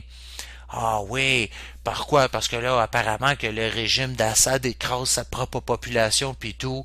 Là, vous avez des reportages dans les médias puis à la télévision où on apprend que des centaines de personnes sont massacrées, des milliers de personnes par-ci à gauche et à droite. Et puis là, on dit, oh, regardez le boucher à Assad en Syrie, ta. Ah ben ouais, là on a des nouvelles qui sortent, si vous donnez la peine de lire un peu, ou si les médias avaient le respect encore un peu de ses propres lecteurs et puis de soi-même en tant que profession de journalisme, peut-être c'est qui vous rapportait les nouvelles que vous avez des... ben écoutez, vous avez Israël qui ont eux-mêmes admis, ça fait des années, là, c'est bien connu, qui arment les régimes opposés, en fait les groupes opposés au régime en place, donc autant en Syrie que les autres pays avoisinants, donc tous les pays avoisinants. Israël fait, autant que les États-Unis, beaucoup d'ingérence, et puis ça, c'est de quoi qui est reconnu. Mais là, tout récemment, on a pris sur le fait justement une livraison de cargaison d'armes israéliennes qui étaient destinées justement à des groupes opposés au régime de Assad. Alors, vous voyez qu'on déstabilise comme ça par la bande le pays, donc on arme des factions comme ça à l'intérieur du pays, et puis après ça, ces gens-là s'en vont avec ces armes-là qui sont fournies par les pays occidentaux, autant les États-Unis qu'Israël, et puis là, ben, ces gens-là rouvrent le feu un peu partout, donc là, évidemment, vous avez le gouvernement syrien qui est obligé de prendre des mesures, puis d'engager le feu contre ces gens-là, puis après ça, on fait passer ça pour le gouvernement qui attaque sa propre population. Donc, vous voyez encore là tous les jeux, les faussetés, les mensonges, manipulations, propagande médiatique qui est propagée un peu partout comme ça pour vous vendre n'importe quoi. N'importe quoi. OK? Donc, de la Syrie à l'Iran, vous avez cette tendance qui se dessine de plus en plus lourde vers une guerre mondiale nucléaire. Donc, c'est pas bien compliqué, là. Je veux dire, c'est ça qui est le prospect. Vous avez le gouvernement syrien qui décrit l'interférence blattante des États-Unis dans les soulèvements, dans les supposées révolutions en Syrie. Donc, c'est pas juste les États-Unis, c'est pas juste Israël, les États-Unis aussi qui se font prendre la main dans le sac à tout simplement fomenter la déstabilisation des toutes sortes de groupes armés qui sèment la terreur dans le pays. Vous avez les États-Unis qui vont vendre des hélicoptères d'attaque à la Turquie. OK, donc écoutez là, un deal qui monte à plus de 111 millions de dollars. Et puis on dit que ces hélicoptères-là vont remplacer ceux qui sont perdus dans la lutte contre les séparatistes, les rebelles séparatistes du Kurdistan, donc les Kurdistan Worker Party, le PKK. Donc là, écoutez, il faut tout le temps penser un peu plus loin, se demander pourquoi les États-Unis ont fait ce deal à ce temps particulier, juste avant que les Américains doivent théoriquement quitter l'Irak dans environ 2 mois. Le fait que ces Super Cobra, ces hélicoptères, sont pris de l'inventaire militaire de la Marine, veulent dire que c'est une livraison très rapide, donc on doit livrer très rapidement. Donc, il y a beaucoup à miser sur ça, que ce deal vient parce que le gouvernement de la Syrie va être le prochain à être renversé par certaines forces occidentales, des forces underground. Et puis, c'est pour ça que la livraison de ces hélicoptères est critique. OK? Donc, voilà. Donc, écoutez, ça bouge, c'est incroyable. Probablement que la Turquie est en train d'abriter, si vous voulez, une force un groupe d'opposition armée qui vont traverser, qui vont mener une guerre d'insurgence contre le gouvernement, le président Bachar al-Assad. Et puis, on va sûrement donner couvert justement au commandant des douzaines de membres de ce groupe qui s'appelle le Free Syrian Army, et puis leur permettre d'orchestrer des attaques à travers la frontière comme ça de l'intérieur de la Turquie, d'un camp qui est gardé par des militaires turcs. Donc en essence, on peut en déduire que la Turquie est en train de devenir une base de lancement pour les États-Unis, l'OTAN, d'attaques. OK, donc des attaques qui sont supportées puis qui sont financées par l'OTAN et les États-Unis contre le gouvernement d'Assad. Là, vous avez la Russie qui, d'un autre côté, disent qu'on ne veut pas laisser la Syrie devenir une deuxième Libye. Ça, c'est le premier ministre russe des Affaires étrangères, donc Sergei Lavrov, qui a déclaré ça. Donc, écoutez, réellement, là, ça regarde pas bien. Ici, vous avez l'article d'Israël qui admet avoir armé des révolutionnaires syriens. Donc, voilà, écoutez, c'est assez incroyable, là. Je veux dire, ça bouge de façon très rapide en ce moment, et puis ces nouvelles-là sont absolument cruciales, donc on va essayer de suivre ça le plus possible. Barak a déclaré qu'Israël n'a pas encore décidé d'attaquer l'Iran, mais écoutez, Israël a déjà décidé d'attaquer l'Iran, c'est pas vraiment compliqué, là. Vous avez un chef de l'armée britannique qui visite secrètement Tel Aviv il y a quelques jours. Alors, voyons, on est tout en train d'arranger tout en train d'arranger les plans. Ça a été révélé par le Jerusalem Post. La Russie qui a livré des jammers à radar, donc des trucs pour embrouiller les radars à l'Iran. Alors là, vous voyez d'un côté l'autre qui s'organise. Alors c'est quand même assez incroyable. Vous avez en France aussi un ministre qui a déclaré que la chute du gouvernement d'Assad en Syrie est incontournable. Alors Israël aussi, c'est comme si Israël est en train de donner ses ordres à tous les pays. Donc Israël est en train de donner l'ordre que là la Syrie doit tomber, doit recevoir le même traitement que la Libye. Donc, c'est assez incroyable. C'est assez incroyable. C'est assez incroyable. Tous les jeux qui se passent là-bas. Vous avez eu des exercices militaires de l'OTAN dans la région. Israël qui a mené ces exercices militaires en même temps pour les faire paraître comme s'ils avaient tout le support. Puis c'était coordonné avec l'OTAN. L'OTAN qui est sorti avec d'autres nouvelles en disant que oh non, nous autres, on va pas embarquer là-dedans. Vous avez toutes sortes de jeux de déni comme ça, puis en même temps on se prépare concrètement militairement, on dépense des millions de dollars pour se préparer. Là, c'est pas des préparations militaires comme ça coûte des beurrés, ça coûte extrêmement cher. Ok, on se prépare pas comme ça pour rien là, en dépensant de l'argent par les fenêtres. Ok, donc ça c'est la prochaine guerre de l'OTAN là en Syrie. Donc ça va être la Yougoslavie arabe du Moyen-Orient. Puis là, on va se positionner tranquillement, alors que vous avez des centaines de milliers de Syriens qui se sont réunis pour supporter Assad. OK, donc ça, on vous présente pas ça dans les médias. Par contre, là, on vous dit que la population syrienne souffre. On vous présente toutes sortes de reportages à vous faire pleurer, comme quoi, oh, les Syriens, là, ils pleurent, puis tout. Encore là, je suis pas en train de vous dire qu'Assad, c'est un enfant de cœur, puis c'est un gars pro-liberté, puis super fantastique, qui protège les droits et les libertés des gens, et qui torture pas. Oh, oui, il se passe des affaires en Syrie incroyables. On a notre mère Amar qui s'est fait torturer en Syrie parce que les États-Unis l'ont envoyé là se faire torturer pendant 10 mois, on s'en rappelle. Donc, je suis pas en train de vous dire que tu sais, ce gars-là, en Syrie, Assad, que c'est un gars fantastique. Sauf que, je veux dire, de quel droit qu'on peut intervenir dans ces pays-là comme ça, en disant qu'on veut défendre la population, alors qu'on a clairement des buts tout à totalement autres, alors que les États-Unis eux-mêmes pratiquent la torture. Je veux dire que détruisent des vies et puis des pays en entier depuis des années. Un autre rapport ici, Israël qui prévoit upgrader ses capacités d'armes nucléaires. Ah ben oui, c'est annoncé comme ça.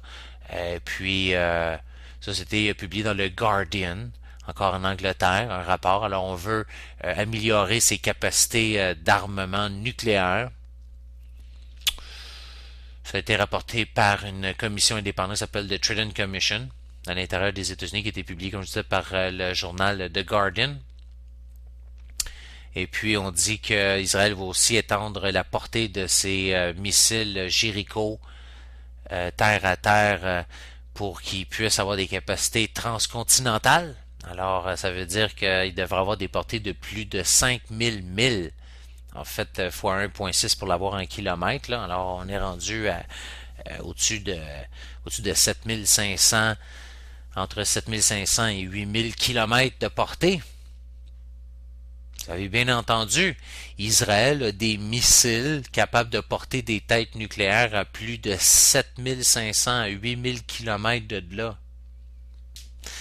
Et puis ces missiles-là peuvent être aussi lancés à partir de sous-marins Dolphin, de classe Dolphin, qui ont été livrés par l'Allemagne à Israël. Pensez pas que c'est pas une menace, ça? D'ailleurs, vous avez une majorité des pays, selon un sondage qui a été fait en Europe, qui voit et qui perçoit justement Israël comme étant la menace la plus importante sur la planète.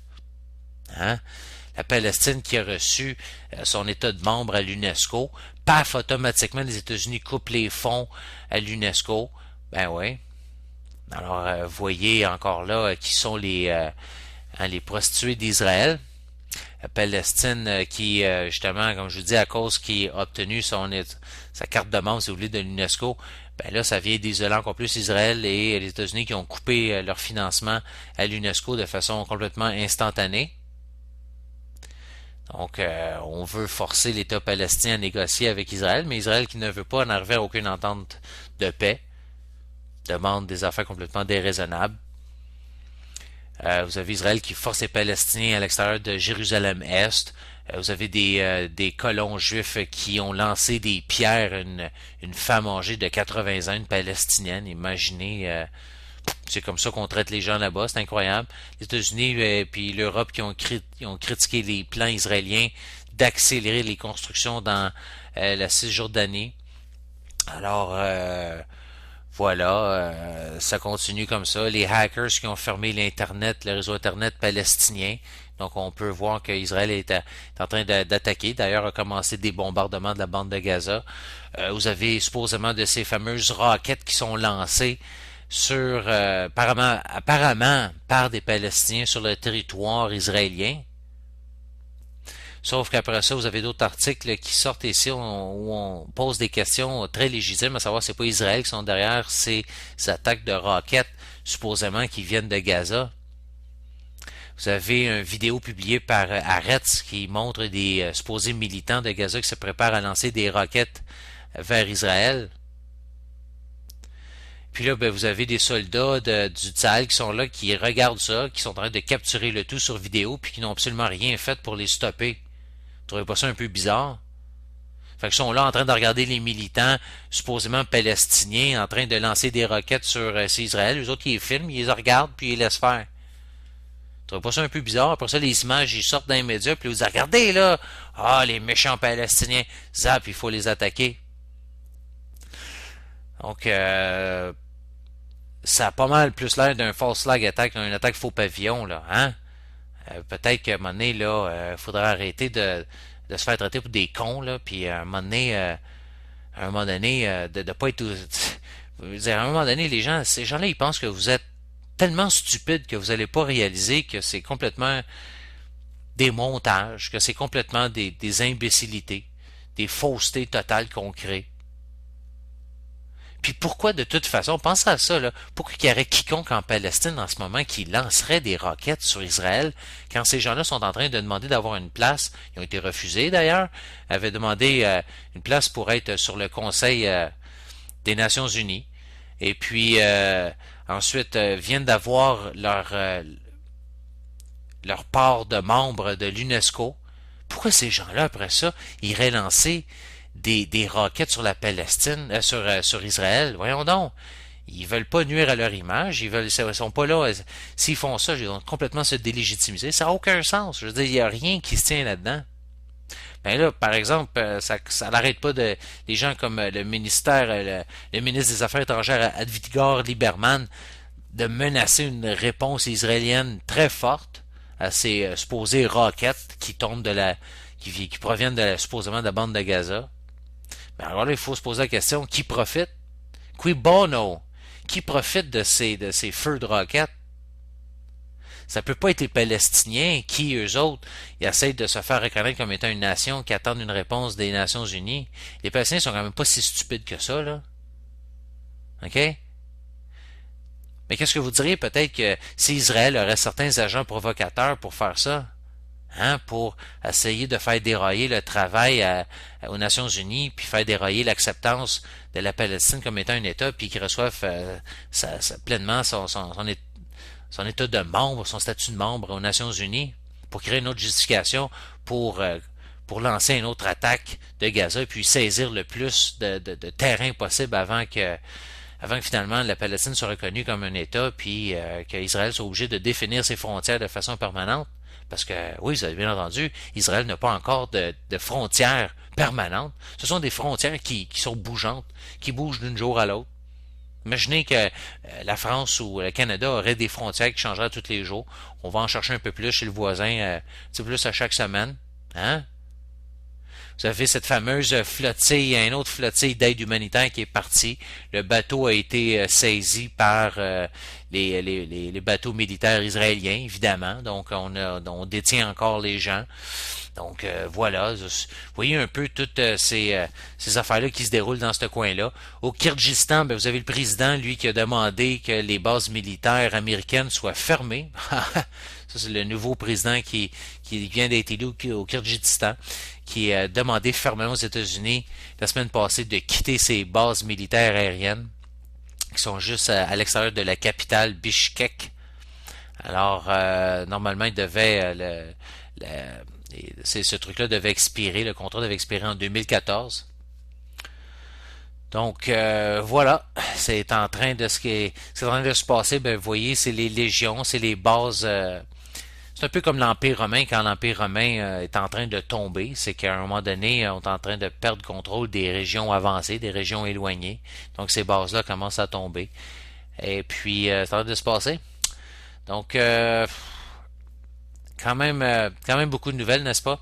Les docteurs israéliens qui sont accusés de ne pas avoir déclaré, rapporté les cas de torture de détenus palestiniens. Donc, vraiment, c'est vraiment fantastique ce qui se passe en Israël. Mais hey, il faut attaquer l'Iran. L'Iran, les autres, c'est des méchants. Israël qui, écoutez, vous avez une exposition à Paris d'objets. Écoutez, des gens, des commerçants, des gens, des traders qui échangent des outils de torture. Et puis là, vous avez Israël, une compagnie israélienne qui vend des instruments de torture et de répression. Incroyable. C'est une exposition, en fait, à Paris, c'est une exposition d'armement là qu'on a. Et puis, Zap, écoutez...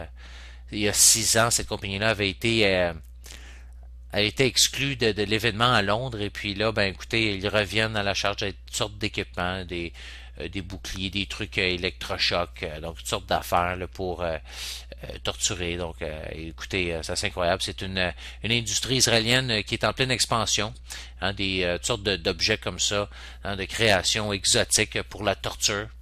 Et puis, fort à parier que justement ces trucs-là ont été d'ailleurs bien essayés, hein, bien testés sur des prisonniers palestiniens. Hein, vous voyez le petit rapport premier que je parlais de docteurs qui n'ont pas déclaré les cas de torture sur les détenus palestiniens. Ah, ben voyez, regardons ça. Hein, ouais. Après ça, ça continue. Les affaires, là même, écoutez, c'est des nouvelles, qu'est-ce que je voulais vous dise. Ici, vous avez un citoyen israélien qui s'appelle Levi Itzhak Rosenbaum, qui vivait à Brooklyn, à New York, qui a plaidé coupable d'avoir acheté des reins de façon illégale d'Israéliens désespérés, puis après ça qu'ils aient trafiqué aux États-Unis pour des transplantations sur des patients prestigieux, à des hôpitaux prestigieux américains qu'on n'a pas nommés dans cet article-ci. Ici vous avez l'Ukraine ici qui traîne en cours des trafiquants d'humains israéliens. Alors vous avez 6 membres d'un groupe, d'un réseau de trafiqueurs d'humains. Alors, les Israéliens encore qui sont derrière ça, qui ont opéré dans la République de Azerbaïdjan. Alors, ils sont dans une cour spéciale en Ukraine. Alors, des gens qui se spécialisaient aussi dans la vente d'organes humains qui provenaient de victimes qui étaient trafiquées. Alors, imaginez, c'est quand même assez incroyable, là. Je veux dire, ça a été géré par des Israéliens qui avaient aucun entraînement médical, travailler dans cette clinique-là qui est utilisée comme un front pour trafiquer des organes humains qui étaient pris sur aussi des enfants de l'Azerbaïdjan. Ben oui, vous avez bien entendu, c'est vraiment fantastique, c'est des nouvelles. Ensuite, un Israélien encore ici coupable de trafic d'organes. Un autre cas aux États-Unis cette fois-ci. Alors, c'est Rosenbaum, comme je parlais, qui était identifié par le FBI il y a 7 ans. Comme étant une figure majeure dans le trafic d'organes humains global. Alors, c'est quand même assez incroyable. Alors, allez voir ça. Donc, ça continue. Ça continue. Les États-Unis qui pourraient garder des détenus à Gitmo, alors à Guantanamo, même s'ils sont acquittés. Alors, on torture les gens à Guantanamo. Et puis après ça, quand on trouve qu'ils ne sont pas coupables d'absolument rien, ben là, aux États-Unis ont décidé de les garder pareil en prison à Guantanamo, parce qu'évidemment, s'ils sortent, ces gens-là vont se mettre à parler des conditions terribles qu'ils subissent, évidemment, de torture et puis de toutes sortes de méfaits comme ça contre leur personne sans aucun recours judiciaire. Ces personnes-là ont droit à aucun recours judiciaire, aucun contact avec leur famille, disparaissent de la surface de la planète dans un trou noir, et puis le gouvernement américain se donne le droit de tout simplement les garder là aussi longtemps qu'ils veulent. Incroyable.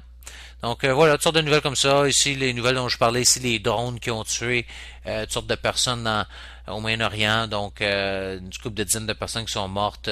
Des drones qui parlent de l'Éthiopie aussi. Donc, vous avez les États-Unis qui sont en train de se positionner en Afrique, qui donne de l'expansion de leur rôle en Afrique. La CIA qui va continuer des opérations sous couverture en Irak dont je parlais. En Afghanistan, les mouvements, écoutez, c'est assez incroyable, les mouvements de diesel et puis de pétrole sont bannis.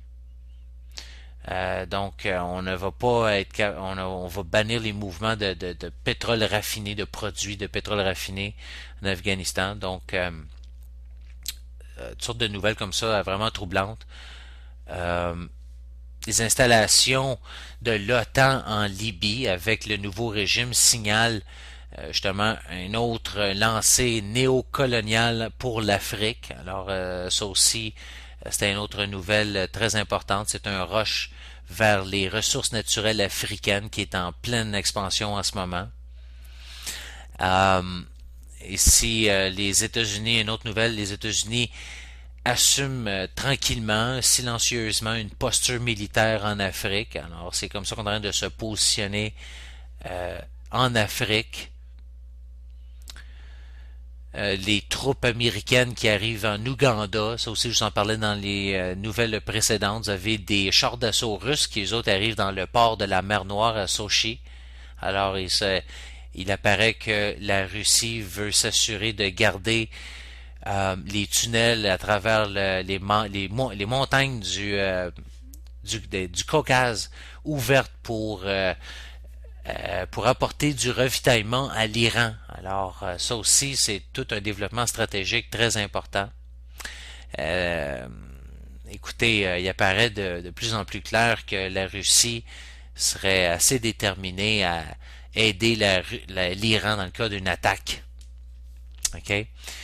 Vous avez Panetta, c'est le secrétaire de défense américaine, Leon Panetta, qui lui a promis la semaine passée de préserver un bouclier, un parapluie nucléaire pour protéger son allié de la Corée du Sud contre la Corée du Nord.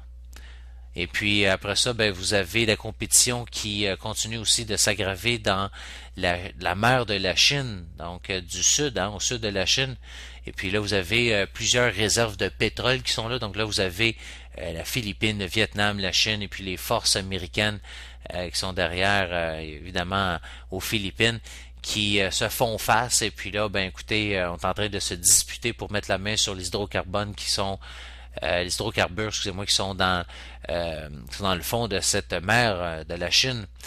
Et puis là, vous avez toutes sortes de guerres économiques qui se jouent aussi. Donc, les États-Unis qui ont menacé de mettre en place une loi qui mettra des sanctions contre la Chine, contre la monnaie chinoise. Et puis là, la Chine qui a promis de se venger, de répondre à ça si les États-Unis allaient de l'avant. Donc, voyez, on fait tout pour semer la guerre dans le monde. Là. OK? Donc, écoutez, c'est à peu près ça là, pour les nouvelles de l'actualité mondiale. Je crois que vous avez eu l'essentiel. Il y avait d'autres nouvelles à suivre, mais on va s'arrêter là pour le moment. On arrive pas mal à la fin de l'émission. On a parlé en masse là, de la Libye, de l'Iran, de ce qui se passe avec la Syrie. Donc, gardez ça à l'œil. Là, c'est mieux vaut bien être informé puis les voir s'en venir. Là, embarquez pas dans les plans et puis ne laissez-vous pas embarquer par les mêmes mensonges avec lesquels on a créé cette guerre-là. On a parti cette guerre-là en Irak, en Afghanistan, la même affaire comme qu'on a fait en Libye. Et puis là, on va essayer de faire ma affaire dans les semaines à venir contre la Syrie puis l'Iran. Donc, ne laissez-vous pas ne vous laissez-vous pas embarquer par ces niaiseries-là, par ces manipulations, cette propagande mensongère et guerrière, ok? Ayez à l'esprit qui est l'ennemi en ce moment, qui est votre véritable ennemi, qui est l'ennemi du peuple, de l'humanité en entier, là. Et puis autant qu'on est dans un mode de résistance et puis qu'il faut faire face au fait qu'on nous mène carrément une guerre en ce moment, une guerre de toutes les manières, que ce soit économique, au niveau de la santé ou carrément militaire. Il faut rester dans un espace mental et d'esprit puis d'âme de paix. C'est bien important. Il ne faut pas embarquer dans ces plans-là guerriers, dans cette atmosphère, cet espace mental de guerre partout, de peur, puis d'intimidation, puis de quoi que ce soit. Au contraire, vibrons de la plus haute vibration de paix puis d'amour, de compassion, de solidarité. Et puis cessons de comparer à cette dictature mondiale qui est en train de se mettre en place, cette tyrannie mondiale par cette même élite internationale qui cause tout ce bordel dont je parle depuis le début de l'émission. OK? C'est incroyable ce qui s'est passé en Libye, tuer quelqu'un comme ça. Pour ça, mettre des gens qui viennent de Washington. Écoutez, on met en place un Mustafa Abdul Jalil, un gars qui, écoutez, a une double citoyenneté américaine et libyenne, qui a vécu aux États-Unis, qui a un doctorat en ingénierie électrique, qui a enseigné à l'université de la Caroline du Nord et puis de l'université d'Alabama pendant des années, un businessman et puis une famille importante de Tripoli, qui a aussi enseigné à l'Institut pétrolier des instituts des Émirats unis. Un gars qui se retrouve à être backé par Big Oil, okay, par les grands producteurs de pétrole. Incroyable. C'est incroyable ce qui se passe en Libye. OK, on va terminer avec la Libye, on va prendre une petite pause et puis après ça, on va s'en aller avec un peu de nouvelles là, de Fukushima. Là, on va terminer avec ça. Là. Mais c'est débile ce qui s'est passé là. On a dit qu'on est venu là pour protéger le peuple, pour libérer le peuple de Kadhafi, que Kadhafi c'est un sale dictateur, puis tout, un truc sanglant. Et puis là, qui qu'on a mis en place? Ben écoutez, on a mis des gens en place qui sont reliés avec l'Al-Qaïda, des gens qui on a reconnu comme étant l'autorité libyenne officielle, et puis qui, dès qu'ils sont entrés en fonction, ont ordonné que la loi de la charia soit mise en place en Libye. Alors, vous avez une campagne de bombardement de l'OTAN pour supposément libérer la Libye, et puis là, on vient d'instaurer la charia. Vous savez c'est quoi la charia? Mais c'est pas grave ça que la charia soit maintenant installée. Hein, c'est pas mal mieux que Kadhafi, ça, la charia. Mais de toute façon, on s'est débarrassé de cette merde de dinars basée sur l'or. Ça, c'est important. Eh oui. Et puis voilà comment que la nouvelle démocratie fonctionne. Là. Maintenant, ben, ce fameux Mustafa Abdul Jalil. Puis vous avez l'autre qui a pris sa place, comment il s'appelle? Abdourahim El-Kaib, qui lui, finalement, sont des gens qui sont supportés par des grosses corporations et puis des compagnies pétrolières. Fantastique. Ben ouais, c'est absolument excellent. Donc la Libye qui va être pendant longtemps, on va se rappeler de la Libye pendant longtemps comme étant un des grands crimes de l'histoire. Pendant plus de 8 mois, vous avez l'OTAN, la machine à tuer de l'OTAN qui a ravagé le pays, en tuant des dizaines de milliers de personnes. Vous avez des années maintenant de conflits qui s'en viennent, des conflits entre différentes factions. C'est déjà commencé en différentes factions maintenant des rebelles. Ça commence à s'entretuer, à faire des exactions extrajudiciaires. On tue, on massacre du monde. C'est super fantastique. C'est super fantastique. On a créé une situation en Libye là, qui va être invivable pendant des années et des années. Vous avez en 2007 le West Point Combating Terrorism Center qui a rapporté que le LIFG terroristes sont à la tête de la rébellion libyenne.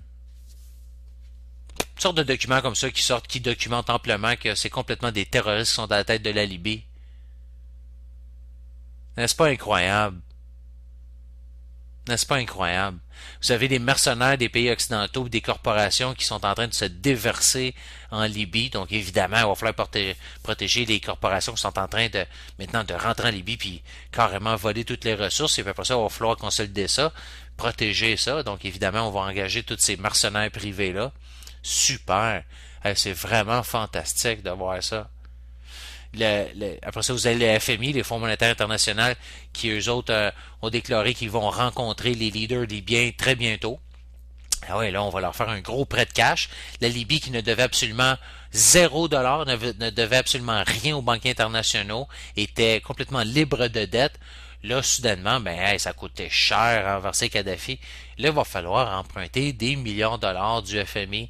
Et puis voilà que les banquiers internationaux vont mettre la main maintenant sur la Libye, de cette façon-là, en lui créant une dette qui sera à jamais impossible à rembourser. Donc, n'est-ce pas super? Hein? C'est beau, hein? C'est beau l'avancement. C'est beau l'avancement. Donc, voilà. Donc, allez consommer toutes ces nouvelles et puis pleurer. La Libye où il n'y avait pas de facture d'électricité. L'électricité était complètement gratuite pour tous ses citoyens. Il n'y avait pas d'intérêt sur les prêts. Les banques en Libye étaient possédées par l'État et puis donnaient des prêts à tous ses citoyens à 0% d'intérêt. C'était la loi. Avoir une maison était considéré comme étant un droit humain en Libye. Tous les nouveaux mariés en Libye recevaient l'équivalent de 50 000 $ US par le gouvernement pour acheter leur premier appartement ou maison pour partir une famille. L'éducation puis les traitements médicaux qui étaient gratuits en Libye. Avant Kadhafi, seulement 25% des Libyens étaient litérés, savaient lire. Aujourd'hui, les chiffres sont à 83%. Les Libyens qui voulaient faire de l'agriculture, ben eux autres recevaient une terre pour faire de l'agriculture avec une maison et puis de l'équipement, des semences et puis même des bêtes pour partir la ferme. Tout ça gratuitement. N'est-ce pas incroyable? Ainsi de suite. Ainsi de suite. Si un Libyen voulait acheter une voiture, le gouvernement donnait une subvention de 50% pour le prix. Le prix du pétrole en Libye, là, c'était 14 cents le litre. 14 cents le litre. L'Abi n'avait aucune dette externe et puis ses réserves se montaient à plus de 150 milliards de dollars. Maintenant, ont été complètement gelées globalement. Ainsi de suite, chers amis. C'est incroyable. Une mère qui mettait au monde un enfant recevait l'équivalent de 5000 dollars américains. 40 pains en Libye coûtaient environ 15 sous. 25% des Libyens avaient un degré, en fait, un diplôme universitaire. Kadhafi qui avait mis en place le plus grand projet d'irrigation au monde, qui est connu sous le nom en anglais de Great Man-Made River Project, donc le grand projet fait à la main. C'est quand même assez incroyable. Donc, je vous dis, c'est à pleurer, c'est à pleurer. Donc, allez voir ça, je vais vous laisser un paquet de nouvelles par rapport à ça. C'est une honte totale, ce qui s'est passé là. Donc, voilà, nous, on fait une petite pause musicale, puis on se retrouve immédiatement après pour un bref sommaire de ce qui se passe à Fukushima. Et voilà, vous êtes de retour de la pause. Bon, on va terminer avec le nucléaire encore, dossier Fukushima. Il faut continuer d'en parler. Je vais essayer de le faire chaque semaine. Là. C'est dur vraiment de faire tout ce que je voudrais, là, mais écoutez, on va le faire le plus qu'on le peut. C'est important d'en parler, le nucléaire. Vous avez toutes sortes de nouvelles que je vais vous mettre encore en ligne. Vous avez des scientifiques, Marco Kaltofen, qui présentent des données qui confirment qu'on a des particules chaudes, on appelle ça des hot particles en anglais. Ce sont des fines particules là, qui se sont échappées de Fukushima, que ce sont... écoutez, on a détecté de ces particules-là partout aux États-Unis, même aussi en Amérique du Nord. En fait, ça a touché le Canada, jusque en Europe. Il en est tombé beaucoup plus que ce qu'on a voulu admettre, des quantités assez incroyables, surtout au mois de mars et au mois d'avril sur toute la côte ouest américaine, donc en Californie. Vous avez le Mexique qui a décidé d'abandonner, ça a été annoncé par Bloomberg, qui va abandonner les plans de construire plus de 10 centrales nucléaires. Fukushima qui cause les nations à travers la planète à reconsidérer l'énergie, les besoins d'énergie futurs. Vous avez l'Inde, eux autres, qui ont mis en place des plans pour développer des centrales nucléaires plus sécuritaires qui sont alimentées par le thorium. Ça aussi, j'en ai parlé dans le passé, donc je ne reviendrai pas sur le thorium, mais vous devez savoir ce que c'est si vous ne le savez pas. Donc, THORIUM, faites des recherches sur ça. C'est une autre sorte de matériel qui produit de l'énergie nucléaire, mais qui ne produit presque pas de déchets, en tout cas presque pas de plutonium, et puis qui ont un mécanisme énormément beaucoup plus sécuritaire que ceux qu'on utilise en ce moment.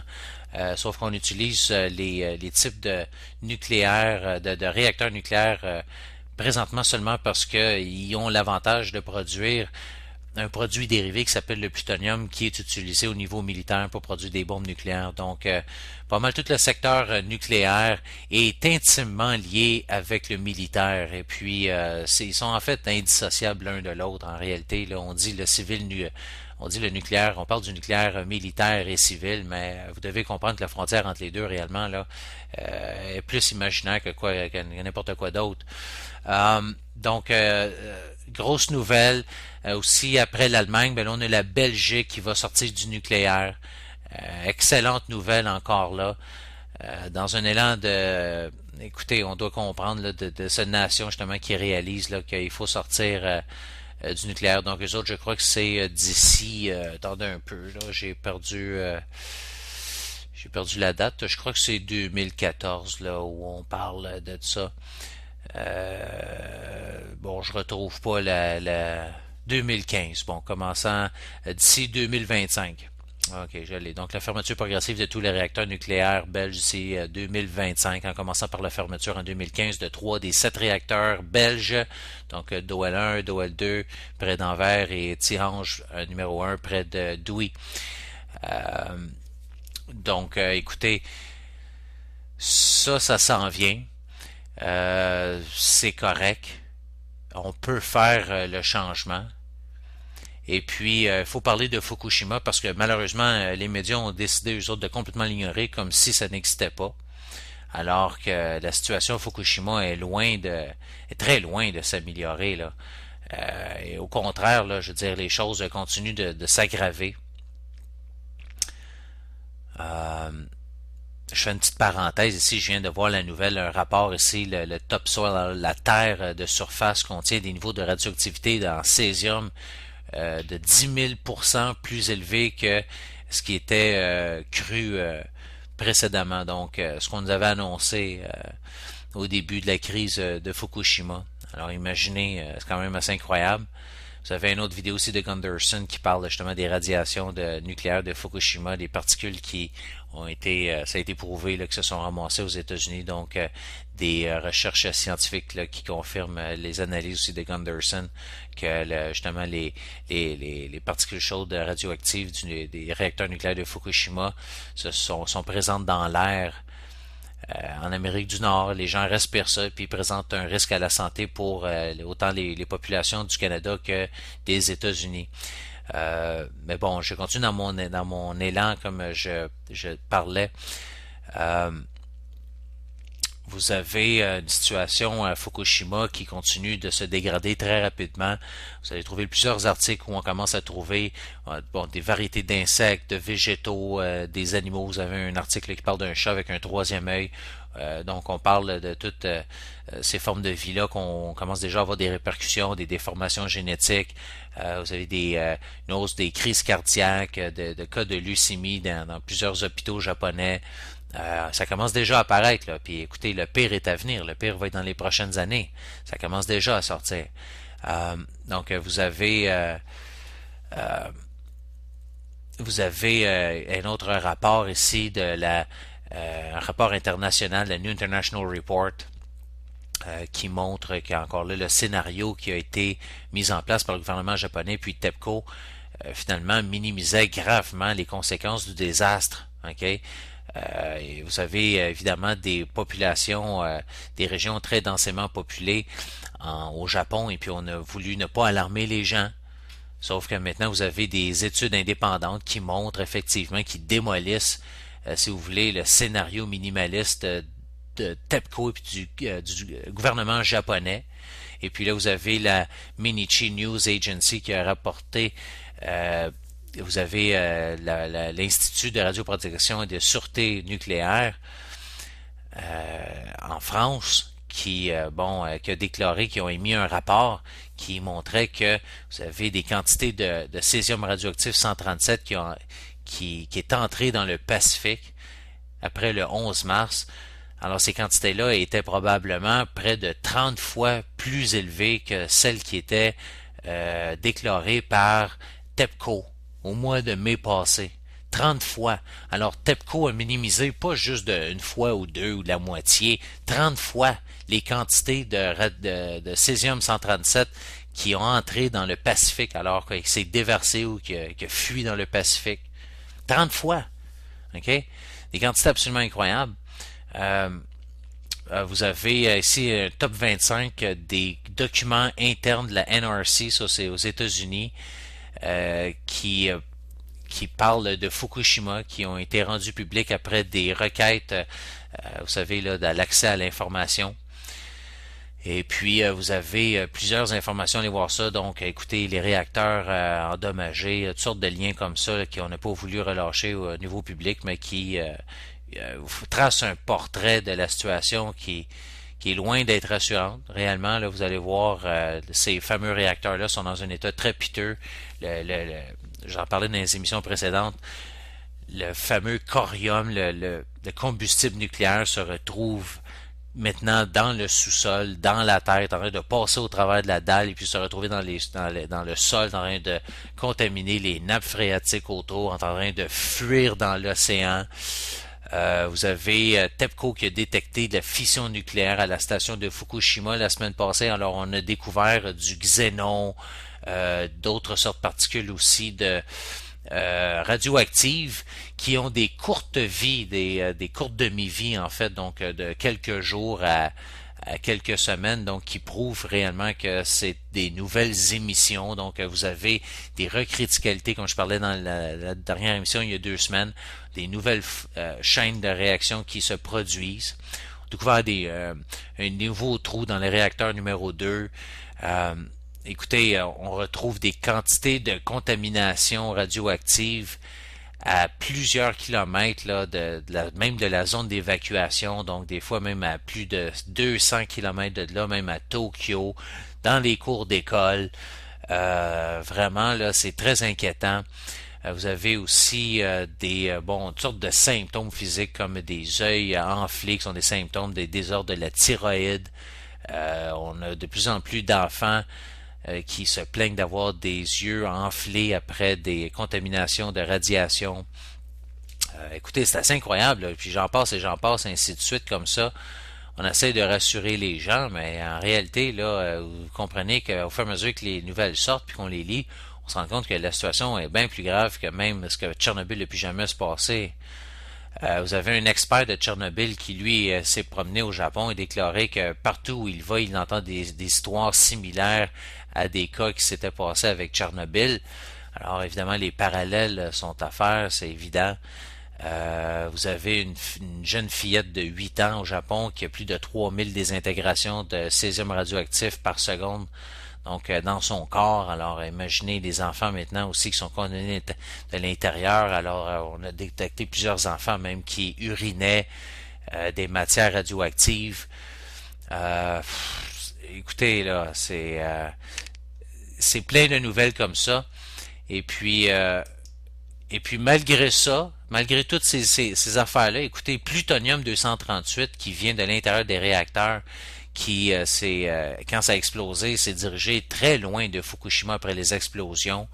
Alors, vous avez de la contamination au plutonium, qui est une des matières les plus dangereuses sur la planète Terre, et qui se retrouve maintenant vaporisée, qui se retrouve dans les sols au Japon. Et puis, il y a des gens qui ont inhalé ça, et puis le reste qui est des gens qui habitent là qui sont exposés à ces radiations. Vous avez ici un autre guide là, des vérités et des conséquences, un guide sur les triples melt-through à Fukushima. J'en avais parlé, on parle de melt-through, ça veut dire le combustible traversé complètement à travers les réacteurs, les chambres de confinement, puis rendu complètement à l'extérieur de ces bâtiments-là. On va ne jamais savoir quoi faire avec ça, c'est certain. Les médias qui admettent honnêtement que ça va prendre des décennies à même prendre contrôle de la situation. On se retrouve avec des quantités d'eau contaminées parce qu'on essaie de refroidir ces réacteurs-là, mais là on se ramasse avec on a au-dessus de 150 000 tonnes d'eau contaminée. Donc, un paquet de situations comme ça qui se produisent, recriticalité, réactions en chaîne encore qui se produisent. Ces trucs-là s'évaporent dans l'atmosphère à l'air libre. Et puis là, ben après ça, écoutez, vous avez des tatas, des sans-dessins, je veux dire, écoutez, il faut le dire, là, des idiots, des clowns, des bozos. Excusez-moi d'utiliser tous ces termes-là, mais je veux dire, à un moment donné, il faut accepter les choses telles qu'elles sont. Je veux dire, écoutez, des gens qui supportent encore le nucléaire comme s'il n'y en avait pas eu assez, là.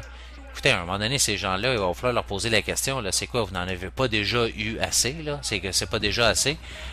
Donc voilà, c'était mon petit laus pour terminer l'émission. Donc moi je vous quitte là-dessus. C'était tout pour cette semaine, chers auditeurs. Merci d'avoir été à l'écoute. On se retrouve la semaine prochaine.